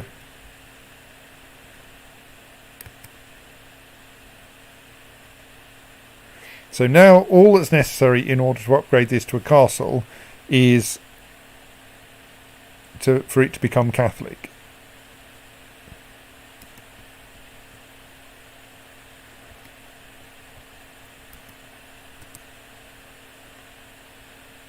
So one question is, do I appoint... No, I want to convert it to a castle before I stick Dietfin in there.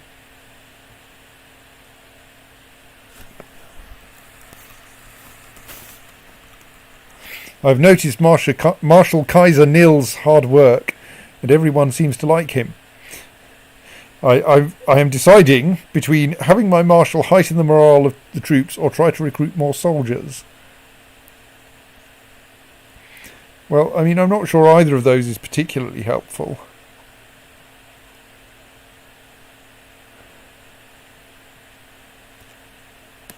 Let's have more morale, but like, I don't think this is going to make a lot of difference.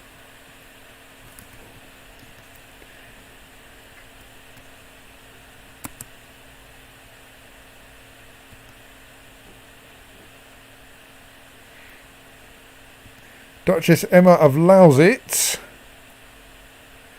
has declared a holy war for Silesia, which I think includes Wrocław.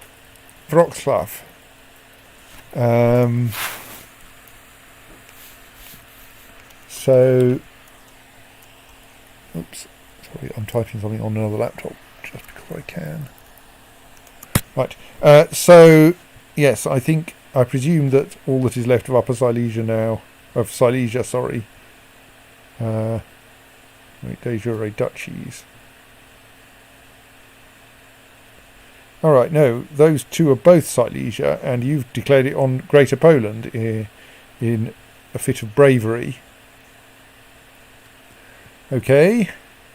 I feel slightly sorry for the High Chief of Greater Poland. He keeps ending up in wars with my vassals.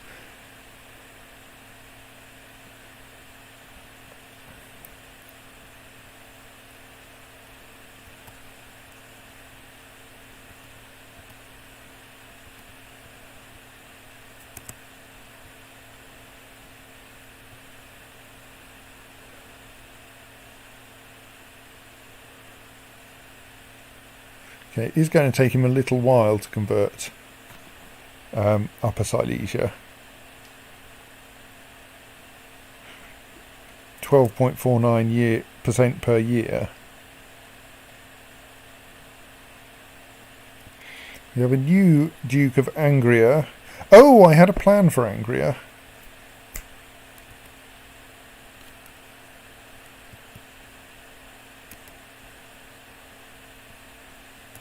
which is we should damn well get the Angrian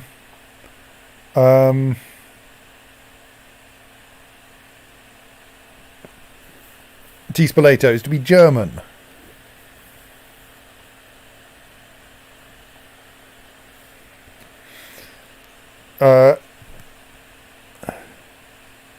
Which I should do in part by actually attempting to get Duke Inigo of Bavaria tutored by someone in my court who is preferably diligent and gregarious, and so close, diligent and gregarious and German. Oh, there we go, Italian. Why is it all the diligent, gregarious people are Italian? Oh, she looks pretty fun though.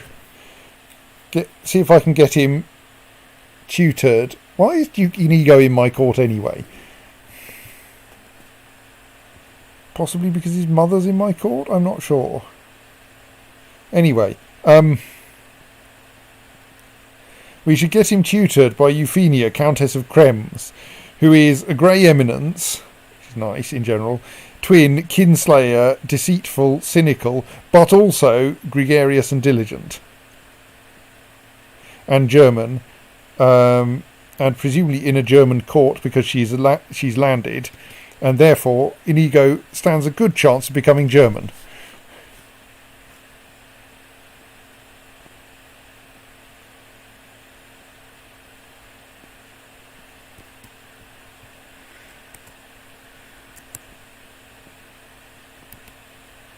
Sadly, the current Duke of Angria is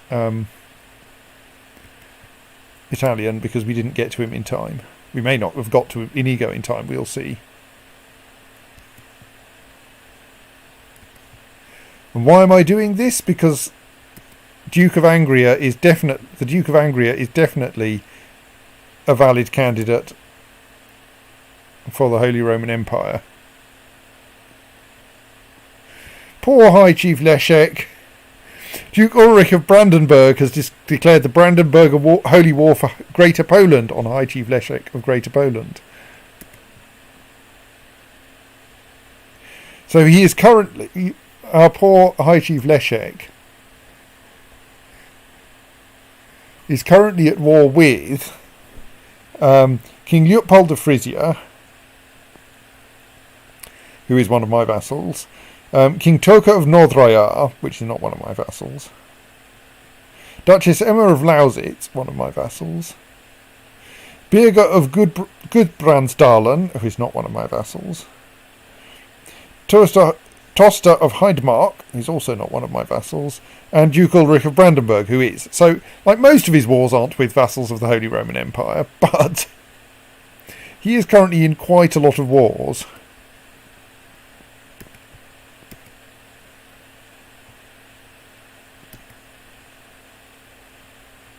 Okay, am I watching you or something? Why did I get notified that the car... Oh, it's an entire new castle. Right, yes, I see.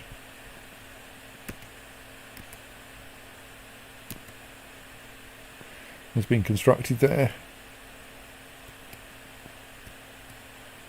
Oh yes, can we release any of our... Can we ransom any prisoners yet? No. See, the problem is I worry that Sudovia is going to... Oh no, that's Sudovia up there, which is not likely to be taken by a vassal of mine anytime very soon. I think I need to grant my son a county, because otherwise he's not going to get prestige fast enough. I should see if there are any better titles I could give him than just county, but I kind of want to keep Capua and Rome and Spoleto and Latium. So yeah, I think I will grant Dietvin County of Upper Silesia. That will have the odd consequence of turning him into a chief temporarily, but he should be able, once he makes it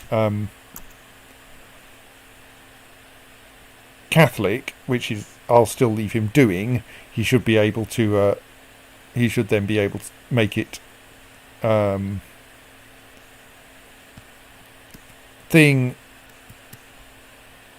feudal himself.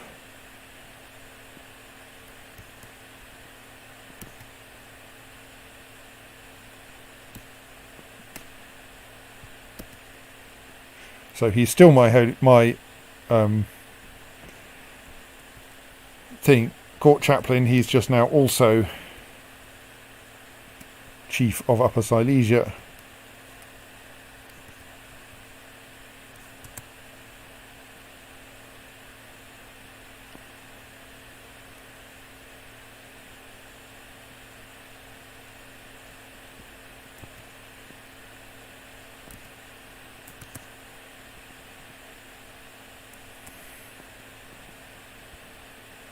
But he should thus be able to appoint himself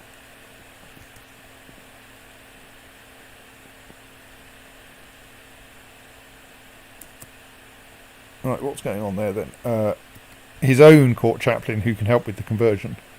Duchess Louisa of Tuscany. Oh, we have a new Duke of Tuscany, only she's a Duchess. Has inherited the Duchy of Tuscany. Right, we might need to improve her opinion of us.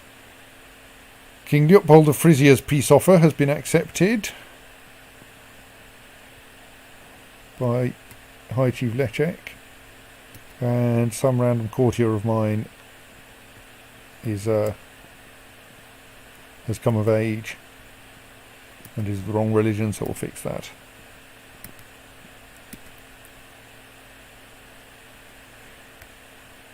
Alright, the Frisian Holy War for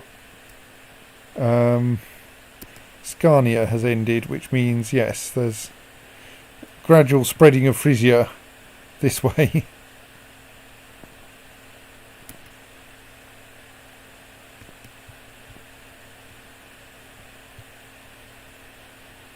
So I think Greater Poland is now only at war with like 2 of my vassals. Lausitz and Brandenburg.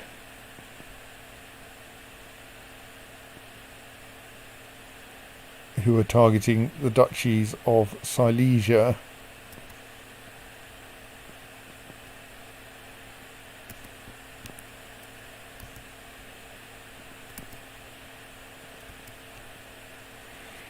Wherever that is.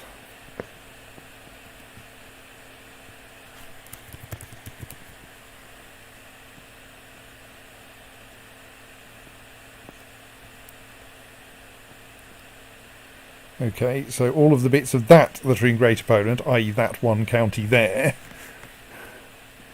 And what was the other county they're targeting? And Greater Poland itself, which is all that lump there. So if my vassals win their wars, then all of that area will become part of the Holy Roman Empire. Okay.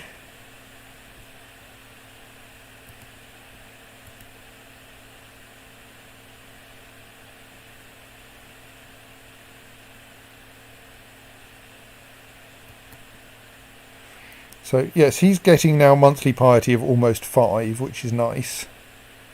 And rather more prestige. Oh, he gets prestige for controlling the Catholic Church as well. What? Why is Brynhilda in hiding? Who is Brynhilda?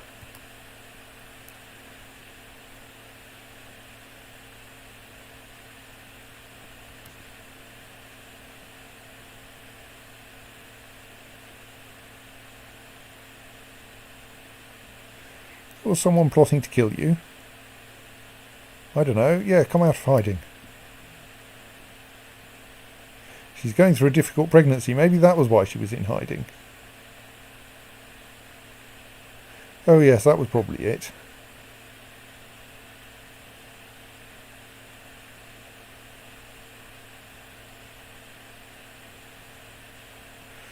Means she has terrible personal combat skill, but we weren't exactly expecting her to get into fights.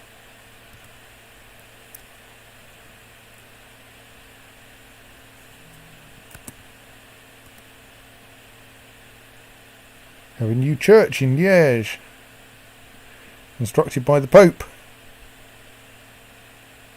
What kind of income does he get from taxes? Not bad. A bunch of people who like him more than they like their lieges. Don't think we have any like that, do we? That's not my vassals.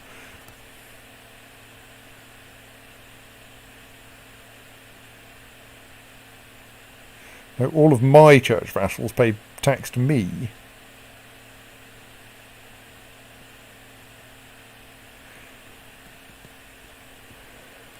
Does the Pope pay tax to me?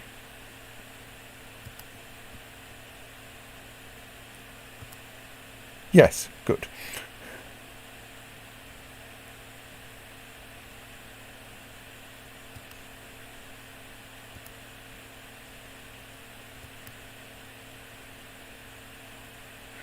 Someone plotting to fabricate a claim on a Prince Archbishopric. It's kind of weird. France is still theocratic. The Pope still hasn't invented crusades. Like, oh, Hiker di Spoleto. Well, that's nice. Why aren't you betrothed to anyone? Probably because you're a bit boring.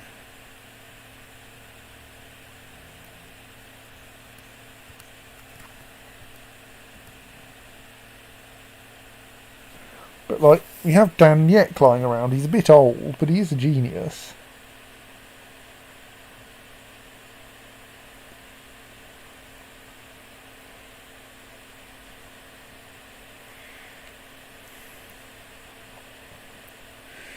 And, like, you're not very interesting in most respects.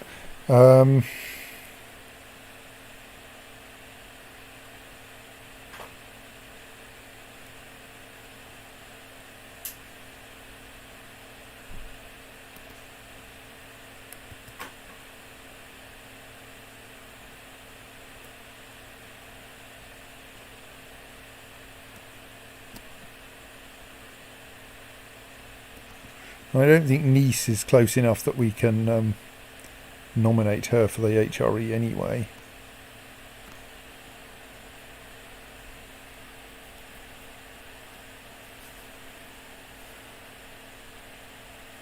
No.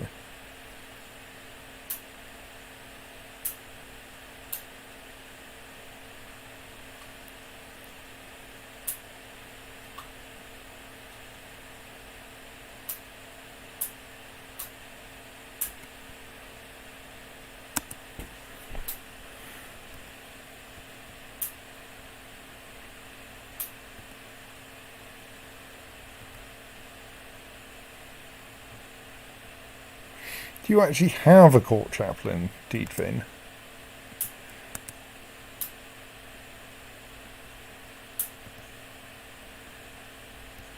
Valdemar for Frisia faction has disbanded. Oops.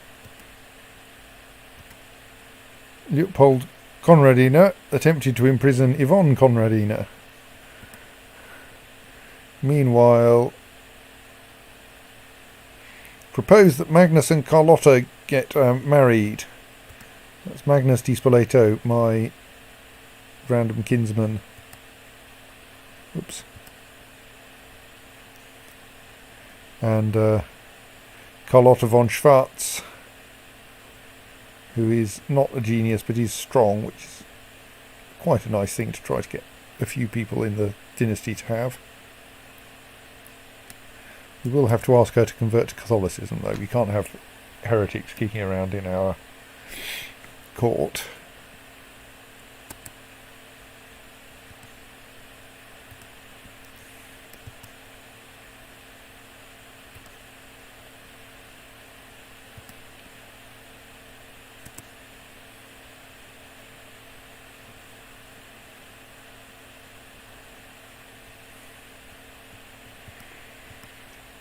My son, Prince Eckhart, is turning into an arrogant little braggart. He's becoming proud, which is good for prestige, but not so good for church liking you. I think we want piety, if possible. So we shall tell him that pride goeth before a fall, just in case, but sadly he didn't actually get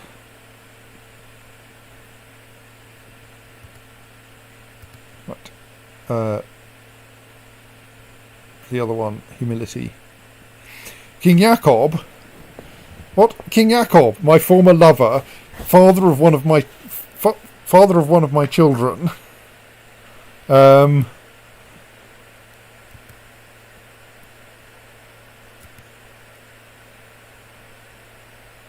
Father of Princess Inga of the Holy Roman Empire. Was introduced by a mutual friend. I think I knew him already, you know. And we talked for quite a while. We had our differences and a few arguments, then we found common safe ground and I began enjoying myself. King Jakob seems like a decent person. Do I become friends with King Jakob?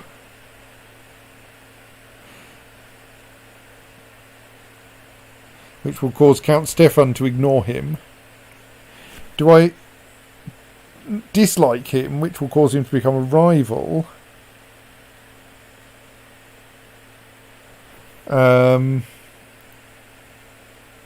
Or do I do something neutral? Well, the thing is, he is my direct vassal, so turning him into a friend is good.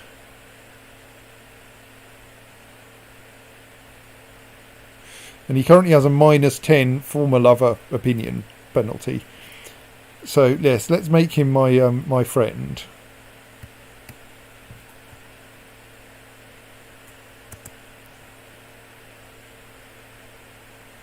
Duke Federico of Milan accepted Prince Albano of Padua's peace offer.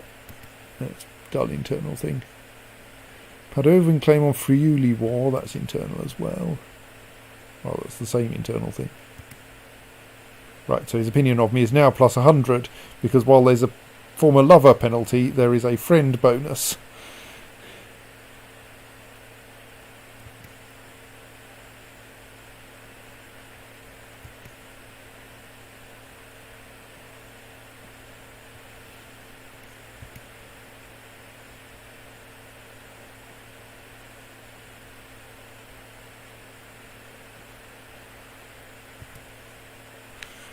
Please stop randomly marrying other Dispoletos. It's unhelpful.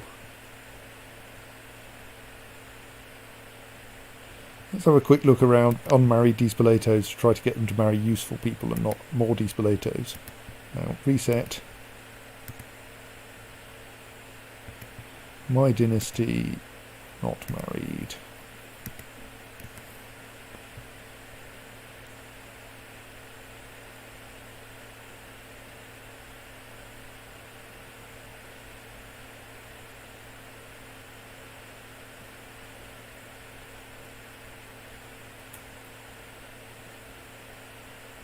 Most of them, the older ones, are bishops or old women.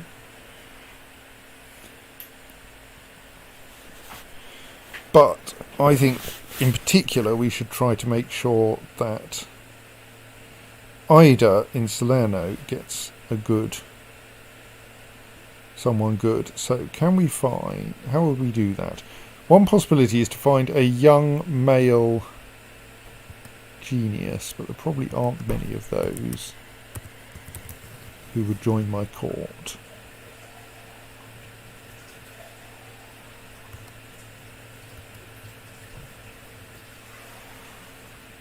We could get the Steward of York in. He's as young as it gets and he's 41. Alternative possibility that probably won't work.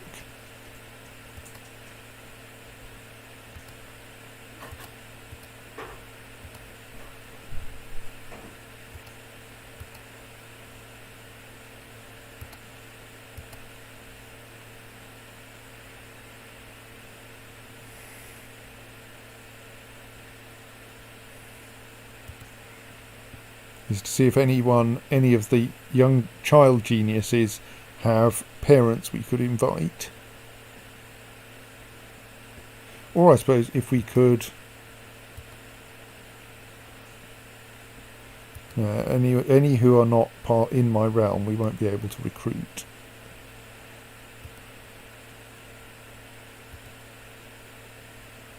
He's a Di Spoleto, and this doesn't count.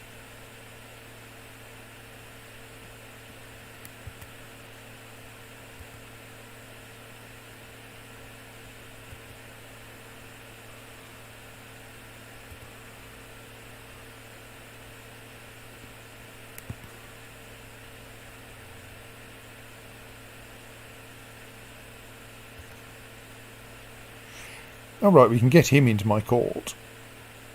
And then we might be able to marry him to...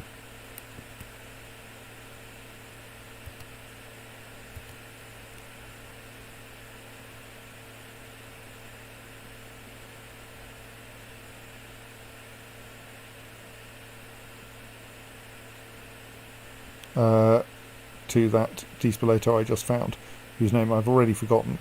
So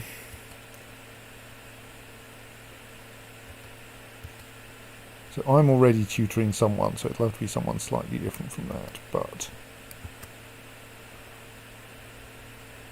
Oh, and is he already in my court?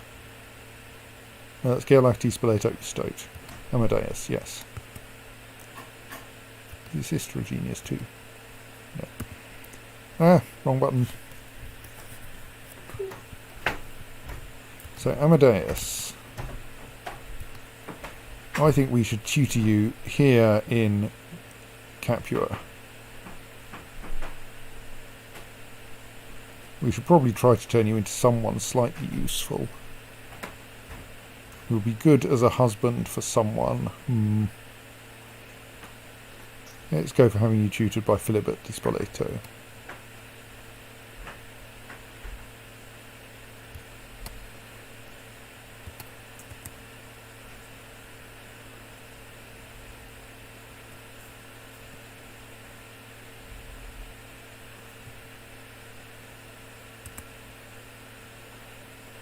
Pay attention to that in a moment, but Philibert is now in my court. But sadly, I can't use that.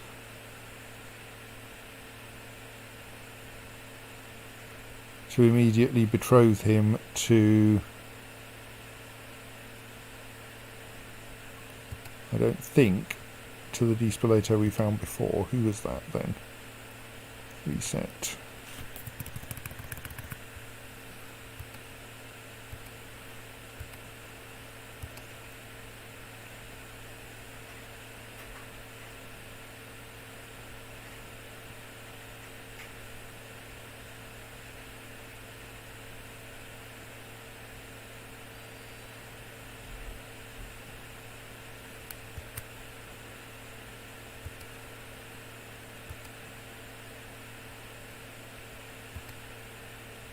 No, so we can't directly betroth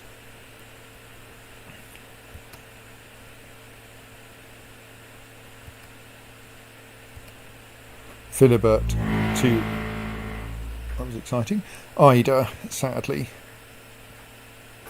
So probably wasn't actually helpful to recruit, to drag Philibert to our court. That's a useful thing to know, though. Still, we can betroth Philibert to someone.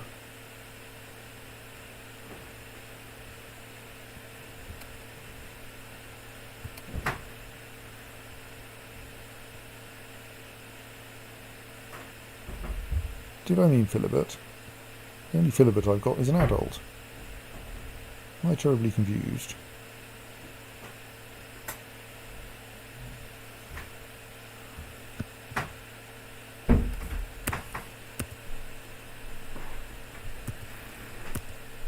Amadeus. Okay, let's do that again, but this time making sure that we're actually trying to do it the correct way. Ida.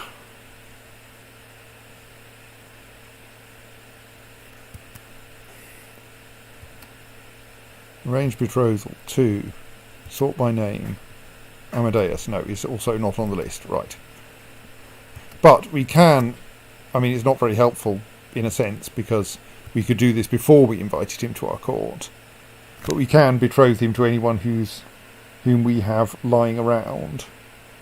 He's 7. How about we betroth him to Inga, who is 6 and strong, and he's 7 and a genius. Oh, We're going to want this to be matrilineal, and he'll refuse. Yes.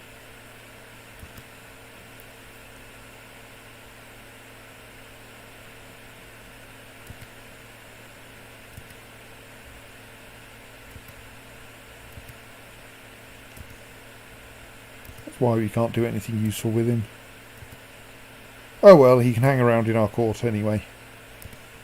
Maybe he'll turn out to be a decent commander or something. Stoats, yes, of course. Anyway, we're trying to get young Di Spoletos halfway usefully married off. But there's a problem, which is that we can only marry them to people we can recruit into our court.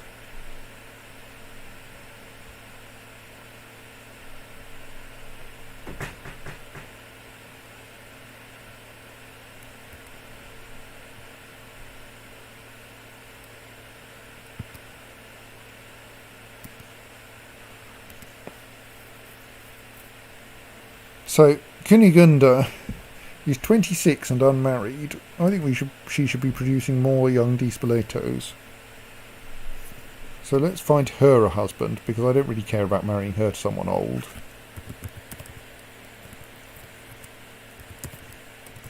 I really can't type genius today.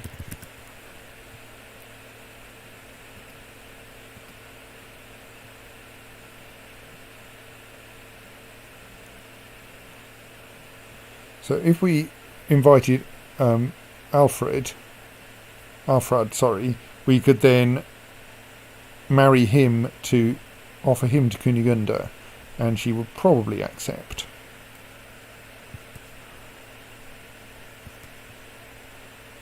You have no idea why I'm inviting you, do you?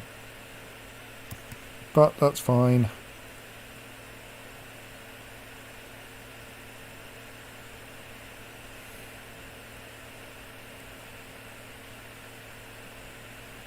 So meanwhile, I was slightly curious about this. Reinhold of Prussia is my direct vassal. He has inherited the Duchy of Prussia, the Duchy of Salzburg, the County of Marienburg from his father. Father? No. From someone entirely other. From Duke Dieter.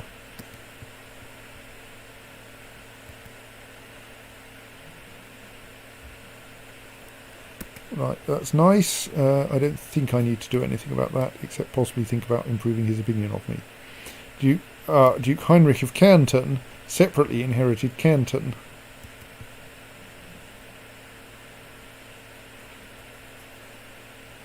That's probably good for splitting things.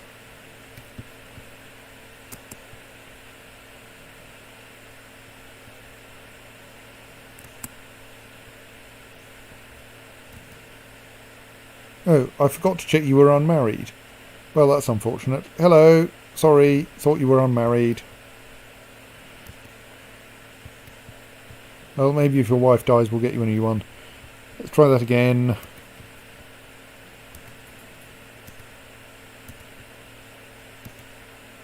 Right, there are no geniuses who will join my court.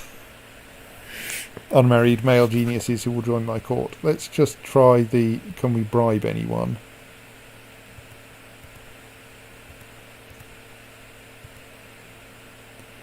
Setting.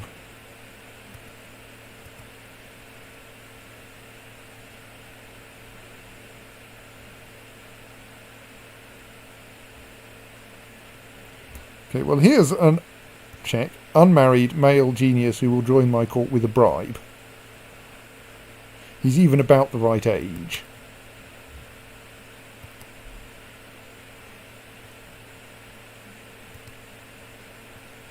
Actually, how close is he to accepting anyway? I don't think we can do that with just an alcohol gift, sadly.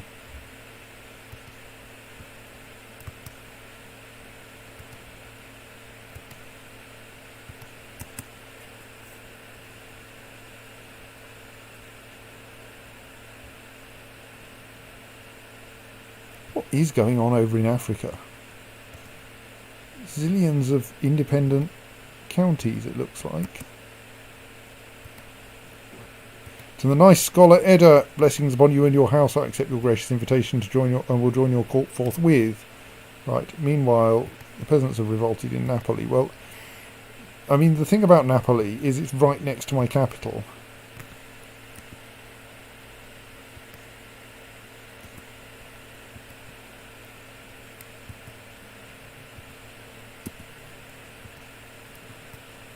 So it's not very hard to organise squashing a rebellion in Napoli.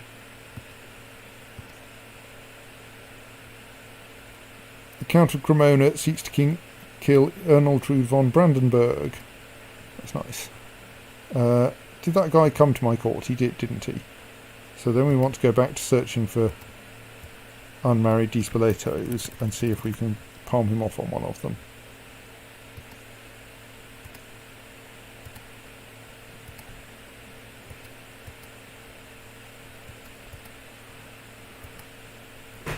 Specifically on... Where was she? Well, she got married while I wasn't looking.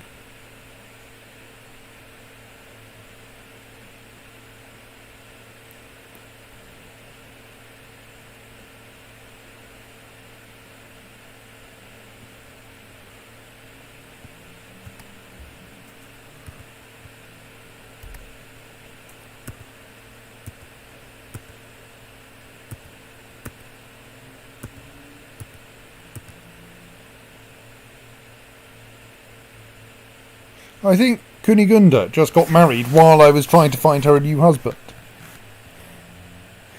He's nowhere near as good as the one I found for her. Bah! Oh well, what else can we use him for?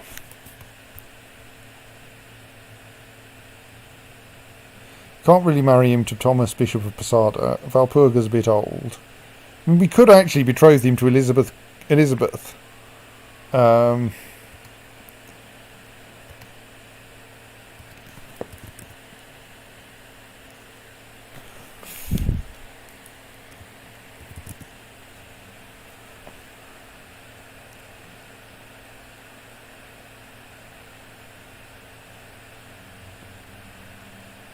Though we also have... Oh, we need it matrilineally, of course.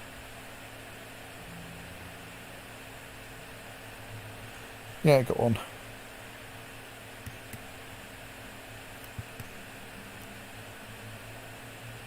He's a bit old, but he'll do.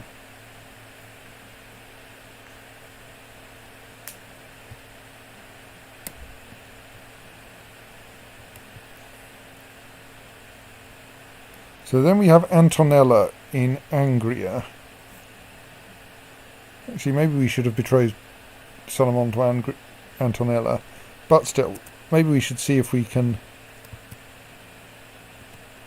So obviously I don't have a good candidate.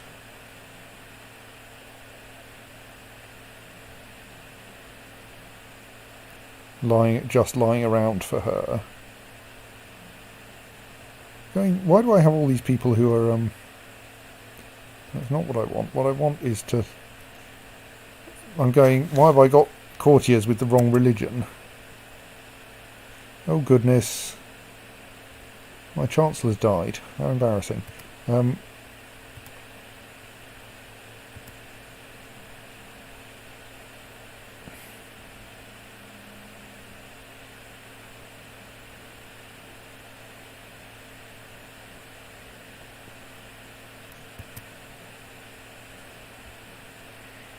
Can't demand religious conversion from her.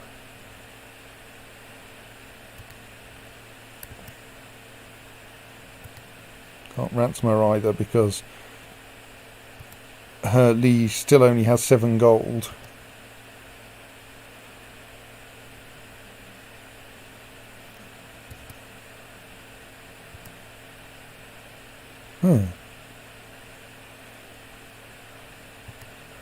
Why are you in my court anyway? I think probably because we have Polycarpos around. Well, let's see if that's enough to get you to convert. Yes, good.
just going through my court, going, why are there all of these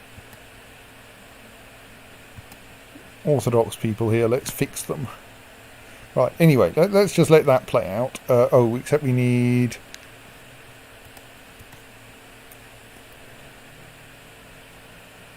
Bishop Petros of Posada has inherited Posada. Bishop Thomas is no longer Chancellor because Thomas di Spoleto died under suspicious circumstances.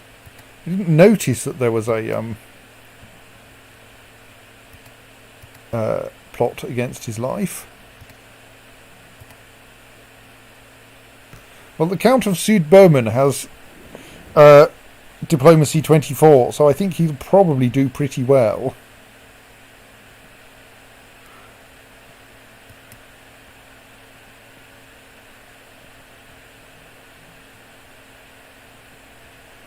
There are a couple of minor bishoprics that don't now have successors, so I'll do my usual thing of going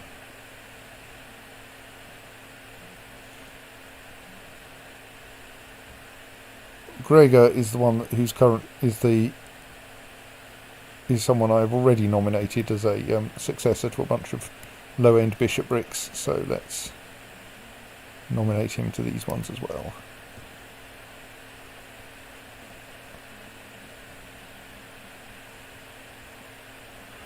So I'm also down one commander.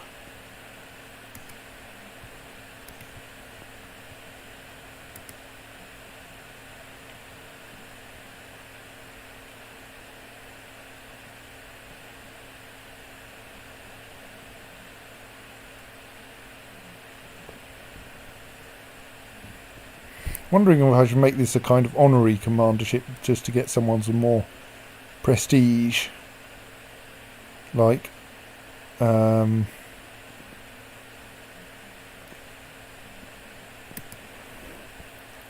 who just appeared on the screen, and then I changed the sort order. Since I can now remember his name is Dietvin, though.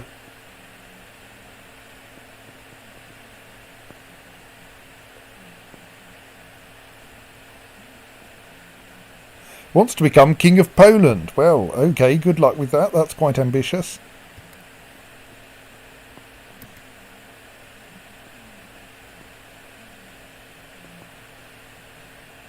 So that gets him an extra 2 prestige per month, which is rather nice.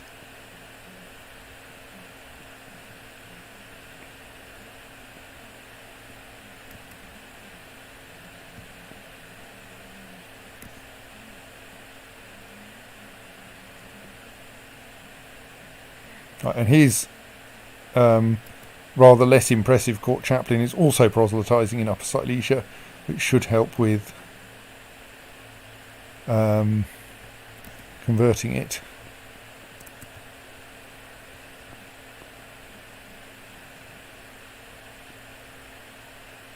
Oh yes, we had that army there, didn't we?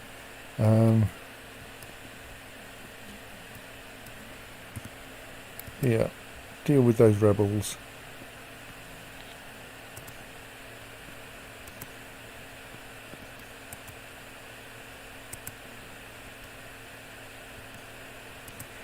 All the people I asked to convert to Catholicism have done so, well, are doing so anyway.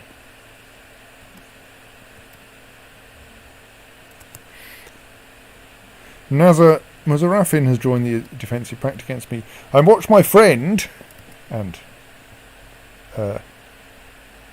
relation Richarda play with another child yesterday and noticed that she didn't want to share her toys. She's a Di Spoleto. We want to make her a good person in general. So I hope she becomes charitable. No, but she at least is not still greedy. I presume there are no geniuses for her to be betrothed to. Not other than Gerlach, who is like related to her at least distantly.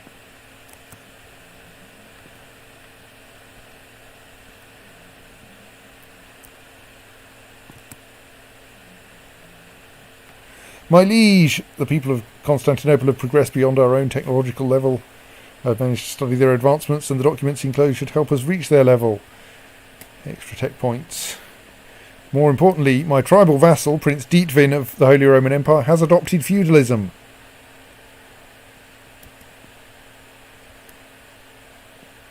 And has thus constructed himself a city.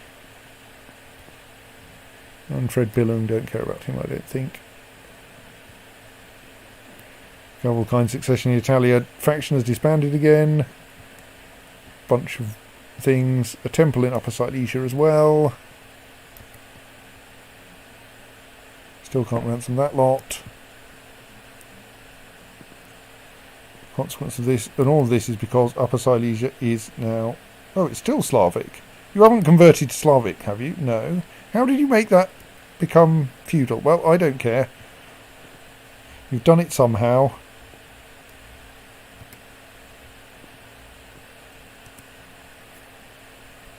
Which helps your monthly prestige. And I will now send you somewhere else to proselytise. Right, yes, we've won the Battle of Neapolis, which means that that revolt is over, so this lot can be dismissed. Do not want to hold a feast this year. Where is there in our realm that we want to convert? There's the southern bit, if nowhere else, I suppose.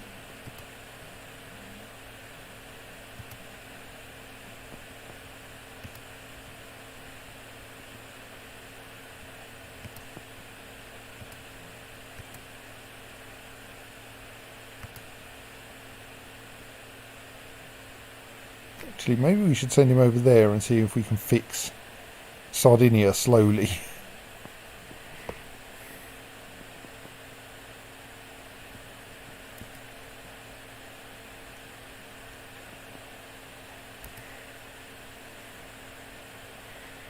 All right, it's midnight. Maybe I should stop this soon.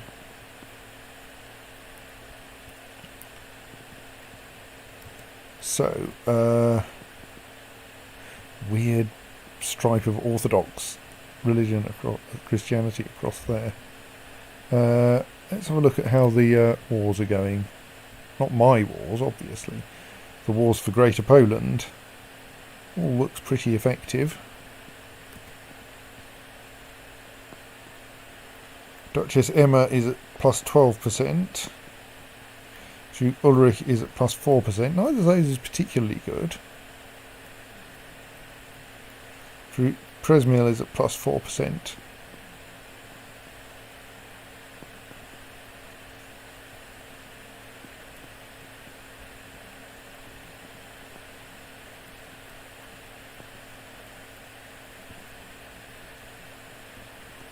Right, just looking for the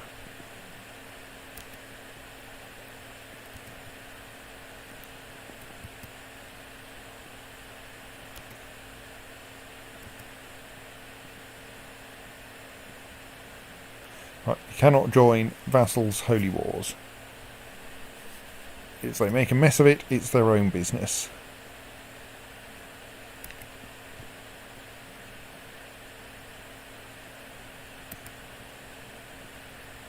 Don't quite understand why no one's at war with Schleswig, but whatever. So my Chancellor's currently not doing anything because I just appointed a new one. Yes, I just appointed Count Stefan of Südböhmen as my Chancellor.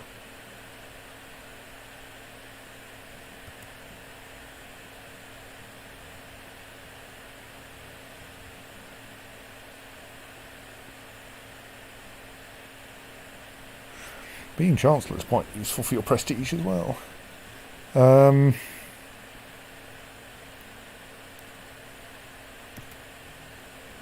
So I should just look at the usual thing of look at my vassals, who is the biggest one, who's lowish.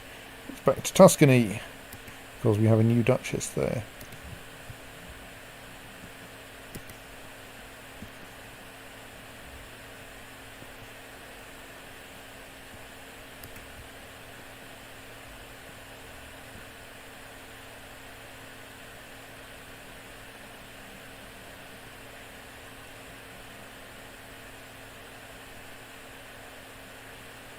you could appoint uh,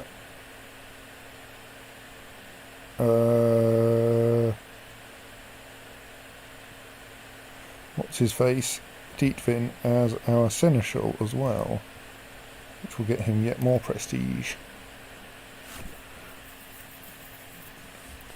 So he now gets 1 for being a prince, 2 per month for being commander, 2.4 per month for being seneschal, 2 for our dynasty controlling the Catholic Church, which should help with getting him votes eventually.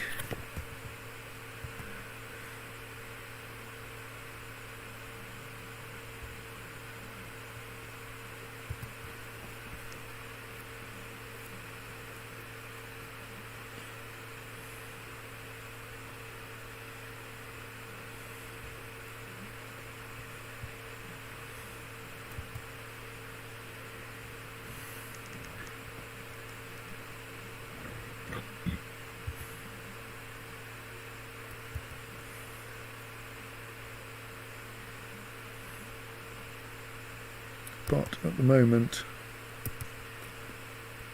he is still a bit short on popularity, especially with the Bishop of Köln.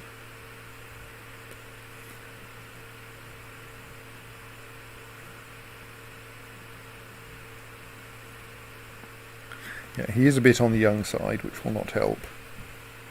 And his prestige and piety are quite low for now.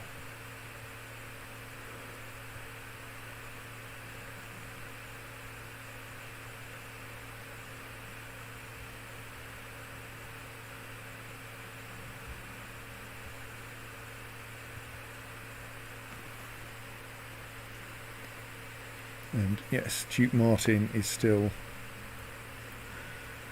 hanging on, still being voted for by everyone.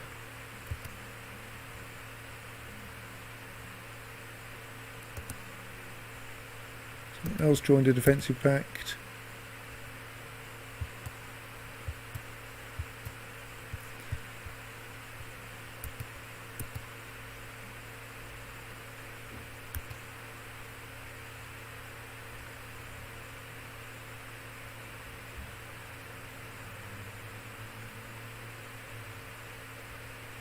Alright, you can change the succession law of the Holy Roman Empire, but only by first making it hugely centralised. Everyone loves Duke Hupold, why can't I make Duke Hupold the next Holy Roman Emperor?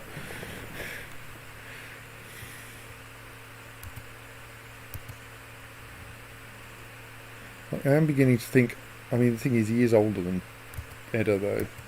No, he's not, he's the same age as Edda essentially. He's not really a good candidate.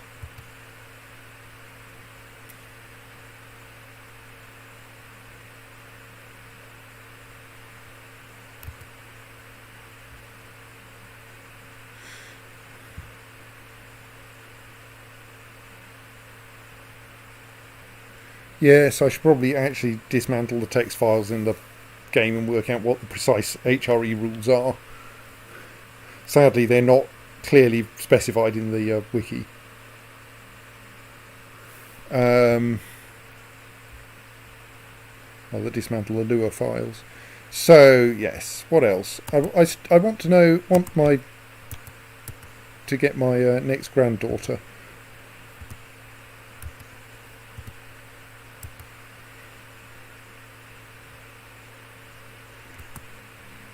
Before I stop for the night.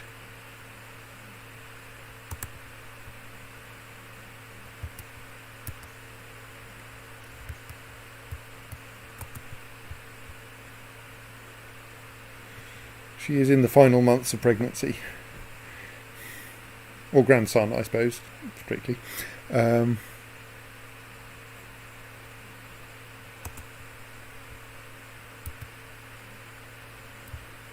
Random dissolved non-aggression pact.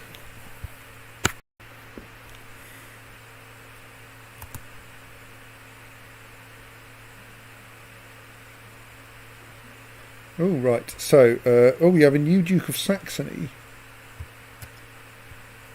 My Kaiserin. Word has reached me that your court chaplain has accused me of heresy. No, we've just accused you of being an orthodox. I implore you, as a devout Catholic, you're not a Catholic. Look, I can see, it says here, orthodox. You're another devout Catholic to believe that I tell you you are not a heresy. I'm not a heretic.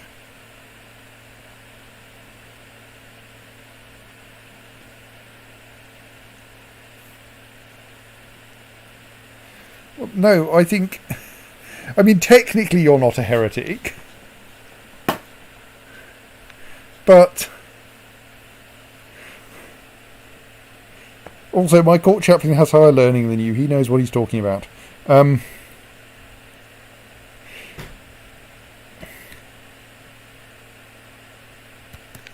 Branded as heretic.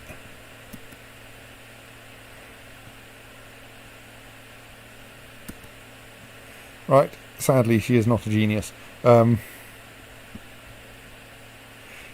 Di Spoleto, Edda's granddaughter, has sadly turned out not to be a genius. Right. Oh, someone needs a guardian. Gerlach. My kinsman Gerlach needs a guardian. I don't have any slots to spare.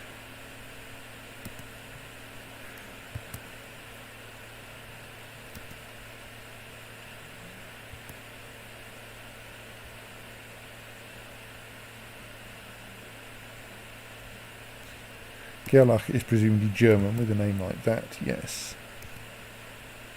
And a genius. So let's try to get him trained well. Wander through here looking for someone with a nice level. I mean, Niels is good apart from his fairly terrible diplomacy. Yeah, go on.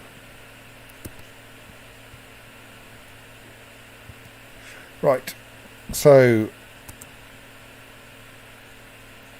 I think it's probably time to stop for the night. Oh, they're getting there. Oh goodness, another bishop's died.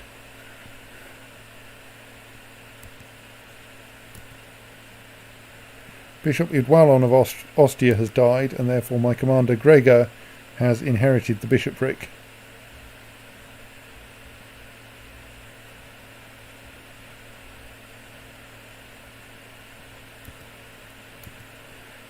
So let's have a quick look at my commanders. That means I need a new commander. I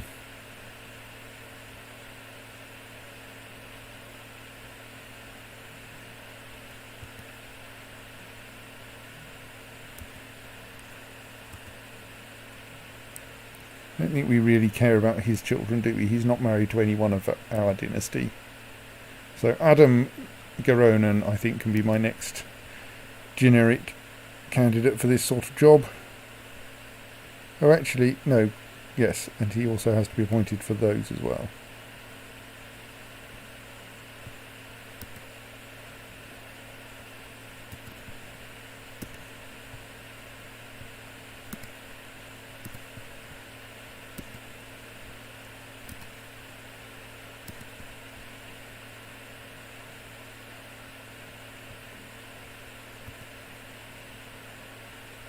No idea why he would be there.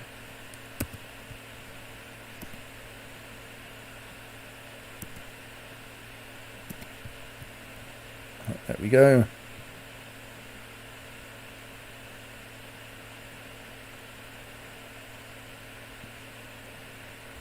So Adam Garonen is now nominated to all the low-level bishoprics that we can appoint people to. So we have lost a commander because our problem is that I think Idwallon was previously a commander. I assume Gregor is still a commander.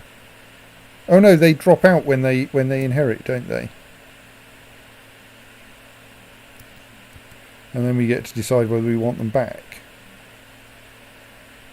He's an organiser, yes we do.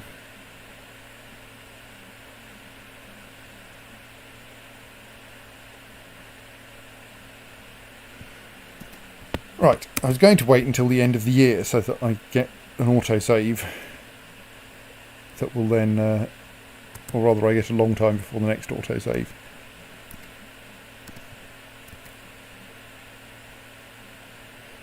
So Duke Ulrich has imprisoned someone, that's nice.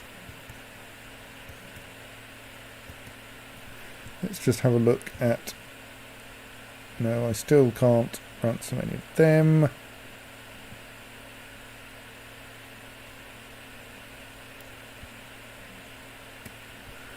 So, so the wars against Greater Poland are now at 29%, 49% and 4%. Since those two are for the same part of Greater Poland, it'll be interesting to see. I presume the 49% will win first. We still don't have a useful person. We still don't have a Di Spoleto as heir to Italia, though we do have a Di Spoleto as heir to Sicily, Italia and Romagna. And I could try founding the Kingdom of Germany and appointing him there as well, and so then it would just be the HRE that fell out of the dynasty. But I don't really want to go creating more kingdoms, they're expensive. I mean,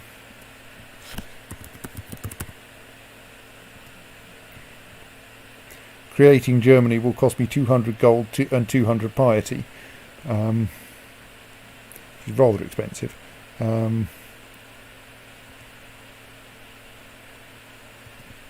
So, for now though, we will say good night and come back next Friday. Save and quit. Good night.